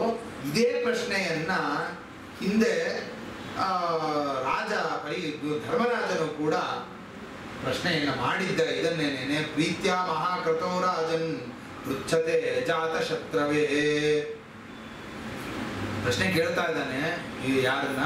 ನಾರದರನ್ನ ಕುರಿತು ಪ್ರಶ್ನೆ ಮಾಡದ. ಇದನ್ನ ಏನಾಯ್ತು? ದೃಷ್ಟ್ವಾ ಮಹಾದ್ಭುತಂ ರಾಜ ರಾಜಸೂಯೇ ಮಹಾಕ್ರತೌ ವಾಸುದೇವೇ ಭಗವತಿ ಸಾಯುಜ್ಯಂ ತೇ ಚೇದಿ ಭೂಜ. ಒಂದು ಮಹಾದ್ಭುತವಾದಂತಹ ಒಂದು ಪ್ರಸಂಗ ಅಲ್ಲಿ ನಡೀತು. ರಾಜಸೂಯ ಯಾಗ ನಡೆದಿದೆ. ಆ ಯಾಗವನ್ನ ಸಮರ್ಪಣೆ ಮಾಡಬೇಕಿದೆ. ಯಾರಿಗೆ ಸಮರ್ಪಣೆ ಮಾಡಬೇಕದನ್ನ ಅಂತ ಪ್ರಶ್ನೆ. ಅದಕ್ಕೆ ಅಗ್ರಪೂಜೆ ಮಾಡಬೇಕು. ಅಗ್ರಪೂಜೆ ಅಂತ ಒಂದು ನೆಪ, ಅದು ಅಷ್ಟೇ. ಅಗ್ರಪೂಜೆ ಅಂದ್ರೆ ಏನು ಅಂತಂದ್ರೆ ಯಾರು ಸರ್ವಶ್ರೇಷ್ಠನೋ, ಅಗ್ರ ಯಾರು ಶ್ರೇಷ್ಠನೋ ಅವನಿಗೆ ಪೂಜೆಯನ್ನ ಮಾಡಿ ಅವನಿಗೆ ಈ ರಾಜಸೂಯ ಯಾಗದ ಫಲವನ್ನ ಅವನಿಗೆ ಅರ್ಪಣೆ ಮಾಡಿಬಿಡೋದು, ಕೃಷ್ಣಾರ್ಪಣೆ ಹೇಳ್ಬಿಡೋದು, ಅವನಿಗೆ ಅರ್ಪಣೆ ಮಾಡ್ಬಿಡೋಣ ಅಂತ. ಅದು ಅಗ್ರಪೂಜೆಯ ಒಂದು ಉದ್ದೇಶ. ಅದಕ್ಕೆ ಅಗ್ರಪೂಜೆ ಮಾಡಬೇಕು ಅಂತ ಪ್ರಸಂಗ ಬರುತ್ತೆ. ಉದ್ದೇಶ ಪೂರ್ವಕವಾಗಿ ಕೃಷ್ಣನಿಗೆ ಅಗ್ರಪೂಜೆ ಮಾಡ್ರಿ ಅಂತ ನಿಶ್ಚಯ ಮಾಡ್ತಾರೆ. ಅದಕ್ಕೆ ಭೀಮಸೇನ ದೇವರು ಇದನ್ನ ಯಾರು ವಿರೋಧ ಮಾಡಿಕೊಡುದು ಅಂತ ಬೇರೆ ಅದನ್ನ ಆರ್ಡರ್ ತರ ಪಾಸ್ ಮಾಡ್ಬಿಡ್ತಾರೆ. ಯಾರು ವಿರೋಧ ಮಾಡ್ತಿರೋ ಆ ಸಭಾಗೆ ನನ್ನ ಕಾಲು ಅಂತ ಹೇಳಿ ಸಭಾಗೆ ಕಾಲು ತೋರಿಸ್ಕೊಂಡು ಹಿಂಗೆ ಕಾಲು ತೋರಿಸ್ಬಿಡ್ತಾರೆ ಸಭಾಗೆ. ಇದು ಯಾರು ವಿರೋಧ ಮಾಡ್ಕೊಡುದು ಇದಕ್ಕೆ? ಕೃಷ್ಣನಿಗೆ ಅಗ್ರಪೂಜೆ. ಯಾಕೆ ಅಂದ್ರೆ ವೇದವ್ಯಾಸ ದೇವ್ರಿಗೋ ಪರಶುರಾಮ ದೇವ್ರಿಗೋ ಮಾಡಿದ್ರೆ ವಿವಾದನೇ ಬರ್ತಾ ಇರ್ಲಿಲ್ಲ. ಯಾಕೆ ಅಂದ್ರೆ ಇಬ್ರು ಬ್ರಾಹ್ಮಣರು ಪೂಜೆ ಮಾಡಿದ್ರೆ ಕ್ಷತ್ರಿಯರು ತಲೆನೇ ಕೆಡಿಸ್ಕೊಳ್ಳೋದು, ಏನಿದ್ರು ಉತ್ತಮರು. ಮತ್ತೆ ಅಷ್ಟೇ ಅಲ್ಲ, ವೇದವ್ಯಾಸ ದೇವರಂತೂ ತಮ್ಮ ಕುಲವನ್ನ ಮುಂದುವರೆಸಿದವರೇನೆ ವೇದವ್ಯಾಸ ದೇವರು. ಆದ್ರಿಂದ ಅವ್ರನ್ನ ಪೂಜೆ ಮಾಡಿದ್ರೆ ಯಾರ್ದು ವಿವಾದನೇ ಇಲ್ಲ. ಪರಶುರಾಮ ದೇವರಂತೂ ಜಗತ್ ಪ್ರಸಿದ್ಧ ಮಹಾ ತಪಸ್ವಿ, ಮಹಾ ಸಮರ್ಥ, ಮಹಾ ಅಸ್ತ್ರಶಸ್ತ್ರಜ್ಞ. ಭೀಷ್ಮಾಚಾರ್ಯ ಮೊದಲಾದವರೆಲ್ಲ ಅವ್ರ ಹತ್ರ ಪಾಠ ಓದಿದ್ದಾರೆ. ದ್ರೋಣಾಚಾರ್ಯರು ಅವ್ರ ಹತ್ರ ಪಾಠ ಓದಿದ್ದಾರೆ. ಆ ದ್ರೋಣಾಚಾರ್ಯರ ಹತ್ರನೇ ಇವರೆಲ್ಲ ಪಾಠ ಓದಿದ್ದಾರೆ. ಅದರಿಂದ ಇವರು ಪರಶುರಾಮ ದೇವರು ಪರಮ ಗುರುಗಳಾಗ್ಬಿಟ್ರು. ಇವರಿಗೆ ಪೂಜೆ ಮಾಡಿದ್ರೆ ಯಾರ್ದು ಗಲಾಟೆನೇ ಇರಲಿಲ್ಲ. ಉದ್ದೇಶ ಪೂರ್ವಕವಾಗಿ ಅಲ್ಲಿ ಗಲಾಟೆ ಆಗ್ಬೇಕು, ವಿವಾದ ಬರಬೇಕು. ಯಾಕೆ? ವಾದೇ ವಾದೇ ಜಾಯತೆ ತತ್ವಬೋಧ ಅಂತ. ಎಲ್ಲಿ ವಿವಾದ ಬರುತ್ತೋ ಅಲ್ಲಿ ನಮಗೆ ಆ ಒಂದು ತತ್ವದ ನಿಶ್ಚಯ ಆಗುತ್ತೆ. ವಿವಾದನೇ ಇಲ್ಲ ಅಂತ ಇಟ್ಕೊಳ್ರಿ, ನಾವು ಅದ್ರ ಕಡೆ ಗಮನನೇ ಕೊಡಲ್ಲ, ಸುಮ್ಮನೆ ಮುಂದೆ ಹೋಗ್ಬಿಡ್ತೀವಿ. ಎಲ್ಲಿ ಗಲಾಟೆ ಆಗುತ್ತೆ ಎಲ್ಲರ ಗಮನ ಅಲ್ಲಿ ಬರುತ್ತೆ. ಅದಕ್ಕೆ ಬುದ್ಧಿಪೂರ್ವಕವಾಗಿ ಕೃಷ್ಣನಿಗೆ ಅಗ್ರಪೂಜೆ ಮಾಡಬೇಕು. ಯಾಕೆ? ಎಲ್ಲರೂ ಗಲಾಟೆ ತೆಗಿತಾರವಾಗ ಕೃಷ್ಣನಿಗೆ ಅಗ್ರಪೂಜೆ ಮಾಡಬಾರ್ದು ಅಂತಾರೆ. ಆವಾಗ ಪರಮತ ಖಂಡನ ಪೂರ್ವಕವಾಗಿ ಸ್ವಮತ ಸ್ಥಾಪನೆ ಮಾಡಿ ಕೃಷ್ಣನೇ ಸರ್ವೋತ್ತಮ ಅಂತ ಸ್ಥಾಪನೆ ಮಾಡಿದ್ರೆ ಅದು ಸರಿಯಾದ ಸ್ಥಾಪನೆ ಆಗುತ್ತೆ. ಕೃಷ್ಣನಿಗೆ ಅಗ್ರಪೂಜೆ ನಿಶ್ಚಯ ಮಾಡಬೇಕು. ಗಲಾಟೆ ಇವಾಗ ಏನಾಗ್ಬಿಟ್ಟಿದೆ? ಭೀಮಸೇನ ದೇವರ ಭಯಕ್ಕೆ ಎಲ್ಲ ಸುಮ್ಮನೆ ಕುತ್ಕೊಂಡಿದ್ದಾರೆ. ದುರ್ಯೋಧನ, ಕರ್ಣ ಎಲ್ಲ ಯಾರು ಮಾತಾಡಕ್ ಆಗ್ತಾ ಇಲ್ಲ. ಭಯ, ಭೀಮಸೇನ ದೇವರ ಭಯ. ಯಾರು ವಿವಾದ ಮಾಡ್ಕೊಡುದು ಅಂತ ಹೇಳ್ಬಿಟ್ರು. ಯಾರು ಇದಕ್ಕೆ ಸಹಮತಿ ತೋರಿಸಲು ಕಾಲ ಹಾಕಿ ತುಳಿದು ಬಿಡ್ತೀನಿ ಅಂತ ಹೆದರ್ಸ್ಬಿಟ್ಟಿದ್ದಾರೆ. ಎಲ್ಲ ಸುಮ್ಮನೆ ಕುತ್ಕೊಂಡಿದ್ದಾರೆ. ಈ ಶಿಶುಪಾಲ ಅವನು ಸುಮ್ಮನೆ ಆಗಲಿಲ್ಲ. ಅವನು ಶುರು ಮಾಡ್ದ, ಎದ್ದ ನಿಂತ್ಕೊಂಡ, ಕೃಷ್ಣನ ಬೈಯಕ್ಕೆ ಶುರು ಮಾಡ್ದ. ಎಲ್ಲರೂ ಹೇಳಿದ್ರು ಅಡಗಿಸಿದ್ರೆ ಸುಮ್ಮನಿರು. ಅಡಗ್ತಿಲ್ಲ ಅವನು. ಏನ್ ಮಾಡಿದ್ರು ಅಡಗ್ತಾ ಇಲ್ಲ. ಎಷ್ಟು ಅಡಗಿಸಿದ್ರು, ಯಾರು ಅಡಗಿಸಿದ್ರು ಸುಮ್ಮನೆ ಆಗ್ತಾ ಇಲ್ಲ. ದೇವರು ಸುಮ್ಮನೆ ಆಗ್ಬಿಟ್ಟ. ಎಷ್ಟು ಬೈಕೋ ಬೈಕು ಅಂತ ಅವನ ಲೆಕ್ಕ ಇಟ್ಕೊಂಡಿದ್ದ ದೇವರು. 106 ತಪ್ಪುಗಳನ್ನ ಕ್ಷಮ ಮಾಡು ಅಂತ ಪಾಪ ಅವ್ರ ತಾಯಿ ಬಂದು ಕೇಳ್ಕೊಂಡಿದ್ದು. ಸರಿ ಆಯ್ತು, 106 ತಪ್ಪುಗಳಂತ ದೇವರು 106 ಅಂತ ಲೆಕ್ಕ ಇಟ್ಕೊಂಡಿದ್ದ. ವಸ್ತುಸ್ಥಿತವಾಗಿ ಅದು ಲೆಕ್ಕನೇ ಅಲ್ಲ ಅದು. ಯಾಕಂದ್ರೆ ಇಲ್ಲಿ ಹೇಳಿದ ಪ್ರಕಾರದಲ್ಲಿ ಧರ್ಮರಾಜರು ಪ್ರಶ್ನೆ ಮಾಡ್ಬೇಕಾದ್ರೆ ಹೇಳ್ತಾರೆ, ಆರಭ್ಯ ಕಲಭಾಷಣ ಆತು. ಅವ್ನು ಇವಾಗೆಲ್ಲ ಬೈದಿದ್ದು ಕೃಷ್ಣನನ್ನ. ಈಗೊಂದು 106 ತಪ್ಪು ಮಾಡ್ಬಿಟ್ಟ, ಅದನ್ನ ದೇವರು ಸಹಿಸ್ಕೊಂಡು ಸುಮ್ಮನೆ ಕೂತಿದ್ದ ಅಲ್ಲ. ಆರಭ್ಯ ಕಲಭಾಷಣ ಅದು. ಮಾತಾಡಕ್ಕೆ ಬಂದಾಗಿಂದಲೂ, ಬಾಯಿಂದ ಶಬ್ದ ಹೊರಗಡೆ ಬಂದಾಗಿಂದಲೂ ಸಂಪ್ರತಿ ಇಲ್ಲಿ ತನಕ ಅವಿರತವಾಗಿ ಒಂದು ನಿಮಿಷನೂ ಬಿಡದೆ ಕೃಷ್ಣನನ್ನ ಬೈದವನು ಶಿಶುಪಾಲ. ಅಷ್ಟು ಪರಮ ದ್ವೇಷ ಮಾಡಿದಾನೆ ಕೃಷ್ಣನನ್ನು. ಅದರಿಂದ ದೇವರು ಏನ್ ಮಾಡಿದ, ಆಯ್ತು ಮಾಡಿ, ನೀ ಏನ್ ಮಾಡ್ತೇವೆ ಮಾಡ್ಕೋ, ಎಷ್ಟು ದೋಷ ಆರೋಪಣೆ ಮಾಡ್ತೇವೋ ಮಾಡು, ನೀ ಏನ್ ಬೇಕಾದ್ರೆ ಮಾಡು ಅಂತ ಸುಮ್ಮನೆ ನಿಂತ್ಕೊಂಡಿದ್ದ. ಒಂದು ಕಾಲವನ್ನು ಪರಮಾತ್ಮ ನಿಶ್ಚಯ ಮಾಡಿದ್ದ. ಅದು 160 ಲೆಕ್ಕ ಏನೋ ಒಂದು ಕಾಲವನ್ನು ನಿಶ್ಚಯ ಮಾಡಿಕೊಂಡಿದ್ದ. ಆ ಕಾಲ ಬಂತು, ಪರಮಾತ್ಮ ಚಕ್ರಾಯುಧವನ್ನ ಧಾರಣೆ ಮಾಡಿದ. ಅದರಿಂದ ಶಿರಸ್ಸನ್ನು ಛೇದನ ಮಾಡಿ ಸಂಹಾರ ಮಾಡಿಬಿಟ್ಟ. ಎಲ್ಲರೂ ನೋಡ್ತಾ ಇದ್ದಾರೆ, ಹಾಹಾಕಾರ. ದೊಡ್ಡ ಸಭಾ ಮಧ್ಯದಲ್ಲಿ ಒಬ್ಬರು ಕೊಲ್ಲೋದು ಅಂದ್ರೆ ಏನ್ರಿ? ಬೈಯೋದೇ ಒಂಥರ ಸಭಾಗೆ ಒಂಥರ ಅವಮರ್ಯಾದೆ. ಒಬ್ರೊಬ್ಬರನ್ನ ಬೈಯೋದು, ಅಸಹ್ಯ ಆಗ್ಬಿಡೋದು, ರಸಾಭಾಸ ಅಂತ ಕರೀತಾರೆ, ಒಂಥರ ಸರಿಯಲ್ಲ. ಆದ್ರೂ ಏನೋ ಶಿಶುಪಾಲ ಮಾಡಿಬಿಟ್ಟ, ಅದಕ್ಕೆ ಸಂಹಾರನೆ ಮಾಡಿಬಿಡೋದು ಇದು ಒಂದು. ಎರಡನೇದೇನಾಯ್ತು ಅಂತಂದ್ರೆ, ಆ ಶರೀರದಿಂದ ಒಂದು ತೇಜಸ್ಸು ಅದು ಒಂದು ಪರಮಾತ್ಮನ ಪಾದದಲ್ಲಿ ಒಂದು ಲಯ ಆಗುತ್ತೆ. ಎಲ್ಲ ನೋಡ್ತಾ ಇದ್ದಾರೆ. ಲಯ ಆಯ್ತು ಅಂತಂದ್ರೆ ಏನರ್ಥ? ಆ ಜೀವ ಪರಮಾತ್ಮನಲ್ಲಿ ಸಾಹಿತ್ಯವನ್ನು ಹೊಂದಿಬಿಡ್ತು, ಪರಮಾತ್ಮನ ಅವಯವದಲ್ಲಿ ಬಂದು ಸೇರ್ಕೊಂಡು ಬಿಡ್ತು. ಅದು ಎಲ್ಲರಿಗೂ ಆಶ್ಚರ್ಯ ಆಗೋದು, ಮಹದದ್ಭುತ. ಇದನ್ನು ನೋಡಿದ ರಾಜ ನೋಡಿ ಪ್ರಶ್ನೆ ಮಾಡ್ತಾನೆ ಅಲ್ಲಿರುವವನನ್ನ, ಏನು ಅಹೋ ಹೇತದದ್ಭುತಂ ಹೇತದ್ ದುರ್ಲಭೇಕಾಂತಿ ನಾಮಪಿ ವಾಸುದೇವೇ ಪರೇ ತತ್ವೇ ಪ್ರಾಪ್ತಿಶ್ಚೈದ್ಯಸ್ಯ ವಿದ್ವಿಷಃ. ಏನು ಆಶ್ಚರ್ಯ ಇದು! ಅದ್ಭುತಂ ಏತದ್ದು, ಇದು ಮಹಾ ಅದ್ಭುತವಾದಂತಹ ವಿಷಯ. ಯಾಕೆ ಅಂತಂದ್ರೆ, ಅಂತ ದುರ್ಲಭ ಏಕಾಂತಿ ನಾಮಪಿ, ಏಕಾಂತರು ಯಾರಿರ್ತಾರಲ್ಲ ಅಂದ್ರೆ ಏಕಾಂತ ಭಕ್ತರು ಅಂತ, ಅವ್ರಗಳಿಗೂ ಇದು ದುರ್ಲಭರೇ. ಯಾವುದು? ವಾಸುದೇವೇ ಪರೇ ತತ್ವೇ ಪ್ರಾಪ್ತಿಶ್ಚೈದ್ಯಸ್ಯ, ಪ್ರಾಪ್ತ ಪರಮಾತ್ಮನನ್ನ ಹೊಂದೋದು ಅನ್ನೋದೇನಿದೆ, ಇದು ಏಕಾಂತ ಭಕ್ತರಿಗೂ ಸಿಗದೇ ಇರುವಂತಹ ಒಂದು ಸೌಲಭ್ಯ, ಒಂದು ಭಾಗ್ಯ. ಏಕಾಂತ ಭಕ್ತರಿಗೂ ಆಗಲ್ಲ, ಇದು ಸಿಗಲ್ಲ, ದುರ್ಲಭ, ತುಂಬಾ ಕಷ್ಟಪಡಬೇಕು. ಅಂಥದ್ದು ವಿದ್ವಿಷಃ, ದ್ವೇಷ ಮಾಡ್ತಾ ಇರುವಂತ ಚೈತನ್ಯಕ್ಕೆ ಸಿಕ್ಬಿಡ್ತಲ್ಲ. ಇದು ಏನ್ ಅದ್ಭುತ, ಏನ್ ಆಶ್ಚರ್ಯ ಇದು! ಹೇಗ್ ಸಾಧ್ಯ? ನನಗೆ ಹೇಳ್ರಿ ಇದನ್ನ. ಯಾಕೆ? ಭಗವನ್ ನಿಂದಯಾವೇನೋ ದ್ವಿಜೈ ತಮಸಿ ಪಾತಿತಃ. ಹಾಗಿದ್ರೆ ಬೈಯೋದ್ರಿಂದನೂ ಮೋಕ್ಷ ಆಗತ್ತೆ ಅನ್ನೋದಾದ್ರೆ ವೇನನು ಮೋಕ್ಷಕ್ಕೆ ಹೋಗಿರ್ಬೇಕಾಗಿತ್ತು. ಆದ್ರೆ ಅವನ ಅಣ್ಣನ ತಮಸ್ಸಿಗೆ ಹೋಗಿ ಬಿದ್ದಿದ್ದಾನೆ. ಭಗವನ್ ನಿಂದಯ ವೇನಃ ದ್ವಿಜೈ ತಮಸಿ ಪಾತಿತ. ಬ್ರಾಹ್ಮಣರು ಅವನನ್ನ ಅಣ್ಣ ತಮಸ್ಸಿಗೆ ಬೀಳಿಸಿದ್ರು. ಅವನ ತಮಸ್ಸಿಗೆ ಹೋಗಿದ್ದು ಯಾವ ಕಾರಣದಿಂದ? ಭಗವನ್ ನಿಂದಯ, ಭಗವಂತ ನಿಂದನೆ ಮಾಡಿದ್ರಿಂದ ತಾನೆ ಅವನ ಅಣ್ಣನ ತಮಸ್ಸಿಗೆ ಹೋಗಿ ಬಿದ್ದ. ಪರಮಾತ್ಮನನ್ನ ಬೈಯೋದ್ರಿಂದಲೂ ಮೋಕ್ಷ ಆಗತ್ತೆ ಅನ್ನೋದಾದ್ರೆ ವೇನನು ಮೋಕ್ಷಕ್ಕೆ ಹೋಗ್ಬೇಕಾಗಿತ್ತು. ಇಲ್ಲ, ವೇನ ಅಣ್ಣನ ತಮಸ್ಸಿಗೆ ಹೋಗಿದ್ದಾನೆ ಅಂತಂದ್ರೆ ಇವನು ಅಣ್ಣನ ತಮಸ್ಸಿಗೆ ಹೋಗ್ಬೇಕಾಗಿತ್ತು. ಇಬ್ಬರಲ್ಲಿ ಏನು ವ್ಯತ್ಯಾಸವೇ ಇಲ್ಲ. ಏನ್ ವ್ಯತ್ಯಾಸ ಇದೆ ಇಬ್ಬರಲ್ಲಿ? ಅದನ್ನೇ ಹೇಳ್ತಾರೆ, ದಮಘೋಷ ಸುತ ಪಾಪ ಆರಭ್ಯ ಕಲಭಾಷಣಾತ್ ಸಂಪ್ರತ್ಯಮರ್ಷಿ ಗೋವಿಂದೇ ದಂತವಕ್ರಶ್ಚ ದುರ್ಮತಿ. ಕೋಪ, ದ್ವೇಷ ಮಾಡ್ತಾನೇ ಇದ್ದ, ನಿಂದ ಮಾಡ್ತಾನೇ ಇದ್ದ. ಹೇಗೆ ವೇನ ಪರಮಾತ್ಮನ ನಿಂದೆ ಮಾಡ್ತಿದ್ನೋ ಹಾಗೆ ಶಿಶುಪಾಲನ ನಿಂದೆ ಮಾಡ್ತಿದ್ದ. ಪರಮಾತ್ಮನ ನಿಂದನೆ ಮಾಡೋದು ಬರೀ ಕೃಷ್ಣನ ಬೈಯೋದು ಒಂದೇ ಅಲ್ಲ. ಕೃಷ್ಣ ಯೋಗ್ಯ, ಕೃಷ್ಣ ಕೆಟ್ಟವನು, ಕೃಷ್ಣ ಕಳ್ಳ, ಇಷ್ಟಲ್ಲ. ಧರ್ಮವನ್ನ ನಿಂದನೆ ಮಾಡೋದು ಇದಕ್ಕೇನ್ ಪ್ರಮಾಣ? ಇದನ್ನೆಲ್ಲ ಯಾರು ಹೇಳಿದ್ದಾರೆ? ಇದನ್ನ ಯಾಕೆ ಮಾಡಬೇಕು? ಈ ರೀತಿಯಾಗಿ ಪರಮಾತ್ಮನಿಂದ ಉಕ್ತವಾದಂತಹ ಧರ್ಮಗಳನ್ನ ನಿಂದನೆ ಮಾಡೋದು, ಆ ಧರ್ಮಗಳನ್ನು ಬಿಡೋದು, ಇದನ್ನೆಲ್ಲ ಮಾಡೋದು ಪರಮಾತ್ಮನ ನಿಂದನೆ. ಅವನು ಎಲ್ಲ ಮಾಡ್ಕೊಂಡು ಬಂದಿದ್ದ. ಅವನು ಶಿಶುಪಾಲ ಯಾವುದು ಬಿಟ್ಟಿರಲಿಲ್ಲ, ಎಲ್ಲ ಮಾಡಿ ಅಷ್ಟು ಮಾಡ್ಕೊಂಡು. ಹೀಗಿದ್ದಾಗ ಅವನು ಹೇಗೆ ಪರಮಾತ್ಮನನ್ನ ಹೊಂದ್ಬಿಟ್ಟ? ಅಷ್ಟೇ ಅಲ್ಲ, ಇನ್ನೊಂದು ಕೇಳ್ತಾ ಇದ್ದಾನೆ, ಶಪಥೋ ಅಸಕೃದ್ವಿಷ್ಣು ಯದ್ ಬ್ರಹ್ಮ ಪರಮವ್ಯಯಂ ಶ್ವಿತ್ರೋ ನ ಜಾತೋ ಜಿಹ್ವಾಯ ನಾಂದಂ ವಿವಿಶತು ಸ್ತಮಃ. ಒಂದು ನಾಲಿಗೆಗೆ ರೋಗನೇ ಬರ್ಲಿಲ್ವಲ್ಲ. ಇಷ್ಟು ಪರಮಾತ್ಮನನ್ನ ನಿಂದನೆ ಮಾಡ್ತಾ ಇದ್ದಾನೆ, ಪರಮಾತ್ಮನನ್ನ ಬೈತಾ ಇದ್ದಾನೆ. ಅವನ ನಾಲಿಗೆಗೆ ಏನು ಬರಲಿ, ರೋಗ ಬರ್ಲಿಲ್ಲ. ಹುಳ ಬೀಳೋದು ಅಂತ, ನಿನ್ನ ನಾಲಿಗೆ ಹುಳ ಬೀಳ ಅಂತ ಬೈತಾರೆ. ಹಂಗ ಬೀಳ್ಬೇಕಾಗಿತ್ತಲ್ಲ, ಹುಳ ಬೀಳ್ಬೇಕಾಗಿತ್ತಲ್ಲ ಅವನ ನಾಲಿಗೆಗೆ, ಬರಲಿಲ್ಲ. ಶ್ವಿತ್ರ ಅಂದ್ರೆ ರೋಗ, ಲಕ್ವ ಹೊಡೆಯೋದು, ಏನೂ ಆಗ್ಲಿಲ್ಲ ಅವನ ಬಾಯಿಗೆ. ಇಲ್ಲಿ ಒಂದು ಪ್ರಶ್ನೆ ಬರುತ್ತೆ, ಪಾಪದ ಫಲ ನಮಗೆ ಇಲ್ಲೇ ಸಿಗುತ್ತಾ? ಪಾಪ ಮಾಡಿದೀವಿ, ಆ ಪಾಪದ ಫಲ ನಮಗೆ ಎಲ್ಲಿ ಸಿಗುತ್ತೆ?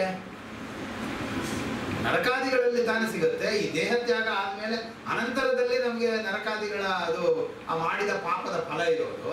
ಧರ್ಮರಾಜ ಹೆಂಗ್ ಪ್ರಶ್ನೆ ಕೇಳ್ತಾ ಇದ್ದಾನೆ? ಅವ್ನ ನಾಲಿಗೆಗೆ ಏನೂ ಆಗ್ಲೇ ಇಲ್ಲ, ರೋಗ ಬರಲೇ ಇಲ್ಲ ಅವನಿಗೆ. ಈ ಪ್ರಶ್ನೆ ಹೆಂಗ್ ಸಾಧು ಅಂದ್ರೆ ಒಂದು ನಿಯಮ ಇದೆ, ಅತ್ಯುತ್ಕಟೈ ಪುಣ್ಯ ಪಾಪೈ ಅಂತ. ಅತ್ಯುತ್ಕಟವಾದಂತಹ ಪುಣ್ಯ ಪಾಪಗಳನ್ನ ಮಾಡಿದರೆ ಅದರ ಫಲವನ್ನ ಇಹಲೋಕದಲ್ಲೇ ಅನುಭವಿಸ್ತಾನೆ.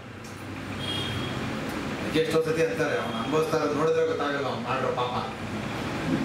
ಅಂದ್ರೆ ಏನಾದ್ರು ಅಭಿಪ್ರಾಯ ಅಂದ್ರೆ ಅತ್ಯುತ್ಕಟವಾದ ಪುಣ್ಯ ಪಾಪಗಳಿದ್ರೆ ಆ ಅತ್ಯುತ್ಕಟವಾದ ಪುಣ್ಯ ಪಾಪಗಳ ಫಲವನ್ನ ಇಲ್ಲೂ ಅನುಭವಿಸಿ ದೇಹಾನಂತರದಲ್ಲಿ ನರಕಾದಿಗಳಲ್ಲೂ ಕೂಡ ಆ ಪುಣ್ಯ ಪಾಪಗಳನ್ನ ಅನುಭವಿಸುವಂತಹ ಒಂದು ಪ್ರಸಂಗ ಇರುತ್ತೆ.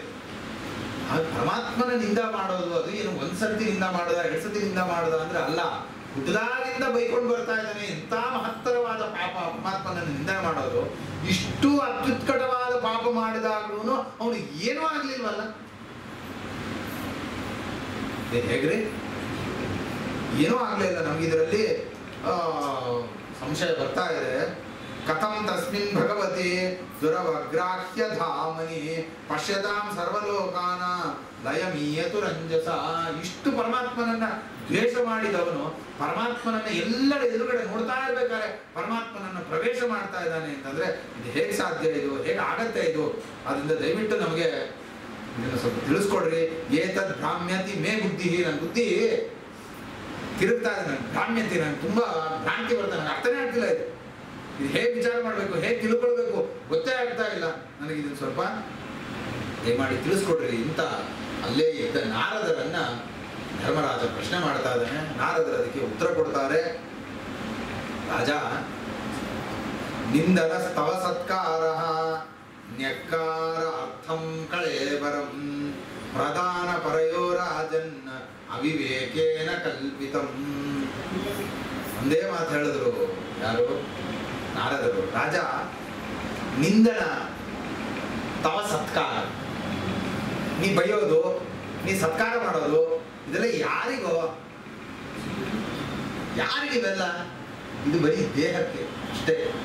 ಕಳೆ ಬರಕ್ಕೆ ಅದೆಲ್ಲ ಮಾಡೋದು ಅವೆಲ್ಲವೂ ನೆಕಾರಾರ್ಥಂ ಕಳೆ ಬರ, ಈ ಶರೀರಕ್ಕೆ ಅವೆಲ್ಲವೂ ನೀವು ಮರ್ಯಾದೆ ಮಾಡಿದಿ, ಇದನ್ನ ನಿಂದನೆ ಮಾಡಿದಿ ಇತ್ಯಾದಿಗಳೆಲ್ಲ ಬರೋದು ಶರೀರಕ್ಕಷ್ಟೇನೆ. ಪ್ರಧಾನ ಪರಯೋಹ ರಾಜನ್, ಅದು ಅವಿವೇಕೇನ ಕಲ್ಪಿತ. ವಿವೇಕ ಇಲ್ಲದೆ ಇರುವವರು ಕಲ್ಪನಾ ಮಾಡ್ಕೊಂಡಿರೋದು.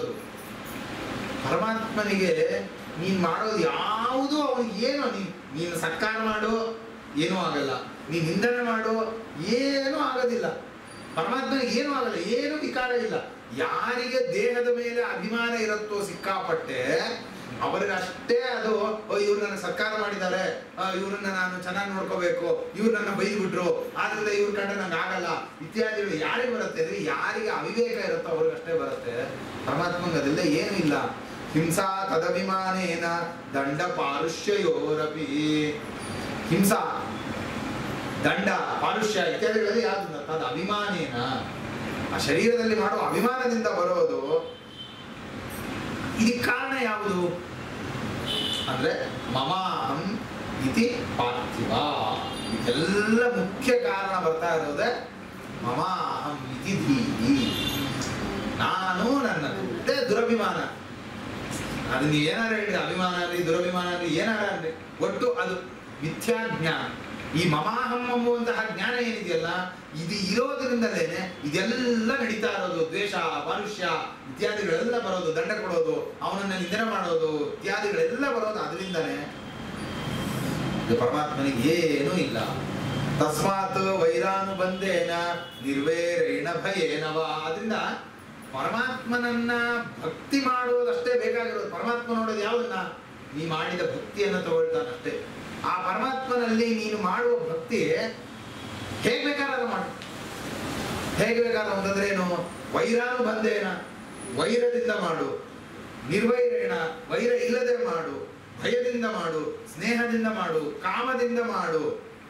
ಕಥಂಚಿನ್ ನೇಕ್ಷತೆ ಪುದರ್ನಿ. ಹೆಂಗೆ ಪರಮಾತ್ಮನನ್ನ ಭಕ್ತಿ ಮಾಡಿದರೂ ಅವನು ಮತ್ತೆ ಇನ್ನೊಂದ್ಸರ್ತಿ ಸಂಸಾರಕ್ಕೆ ಬರೋದಿಲ್ಲ, ಅವನು ಮುಕ್ತನಾಗಿ ಬಿಡ್ತಾನೆ. ಅದೇ ಶಿಶುಪಾಲ ಅನ್ನುವವನು ಅವನು ಏನ್ ಮಾಡ್ದ ಅಂತಂದ್ರೆ ದ್ವೇಷದಿಂದ ಪರಮಾತ್ಮನನ್ನ ಸಂತೋಷಪಡಿಸ್ಬಿಟ್ಟ ಅವನು. ಆದ್ರಿಂದ ಅವನು ಮುಕ್ತನಾಗಿ ಬಿಟ್ಟ. ಪರಮಾತ್ಮನನ್ನ ಚಿಂತನೆ ಮಾಡೋದಷ್ಟೇ ಇಲ್ಲಿ ಮುಖ್ಯವಾಗಿ ಬೇಕಾಗಿರೋದು. ಪರಮಾತ್ಮನ ಧ್ಯಾನ, ನಿರಂತರವಾದ ಪರಮಾತ್ಮನ ಸ್ಮರಣೆ. ಅದಕ್ಕೆ ಯಾವ್ದು ಬೇಕಾದ್ರೂ ಹೆಂಗ್ ಬೇಕಾದ್ರೂ ಮಾಡು, ಏನು ತೊಂದರೆ ಇಲ್ಲ. ಯಥಾ ವೈರಾನುಬಂಧೇನ ಮರ್ತ್ಯಸ್ತನ್ಮಯತಾಮಿಯಾತ್ ನ ತಥಾ ಭಕ್ತಿ ಯೋಗೇನ ಇತಿ ಮೇ ನಿಶ್ಚಿತ ಆಮತಿ. ಇನ್ನೊಂದು ಸೇರಿಸಿ ಹೇಳ್ಬಿಟ್ರು ನಾರದರಲ್ಲಿ ಬಂದಿದೆ. ಭಕ್ತಿ ಮಾಡುವವರು, ನಾವು ದೇವರಲ್ಲಿ ಭಕ್ತಿ ಮಾಡ್ತೀವಿ ಅಂತ ನಾವು ಅನ್ನೋರು, ಭಕ್ತಿ ಮಾಡ್ತೀವಿ ಅಂತ ಹೇಳುವವರು ನಾವು ದೇವರನ್ನ ಅಷ್ಟು ಸ್ಮರಣೆ ಮಾಡ್ತೀವೋ ಇಲ್ವೋ ಗೊತ್ತಿಲ್ಲ. ಯಾರು ಪರಮಾತ್ಮ ದ್ವೇಷ ಮಾಡ್ತಾರೆ ನೋಡ್ರಿ, ಅವ್ರು ಇನ್ನೂ ಜಾಸ್ತಿ ಸ್ಮರಣೆ ಮಾಡ್ತಾರೆ ಪರಮಾತ್ಮ. ಯಾವಾಗಲೂ ಅಷ್ಟೇನೆ. ನಾವು ನಮ್ಮ ಬಂಧುಗಳಲ್ಲಿ ಯಾರು ನಮಗೆ ಅತ್ಯಂತ ಪ್ರೇಮಾಸ್ಪದರ ಅವ್ರನ್ನ ನಾವು ಜ್ಞಾಪಿಸ್ಕೊಳ್ಳೋದೇ ಇಲ್ಲ.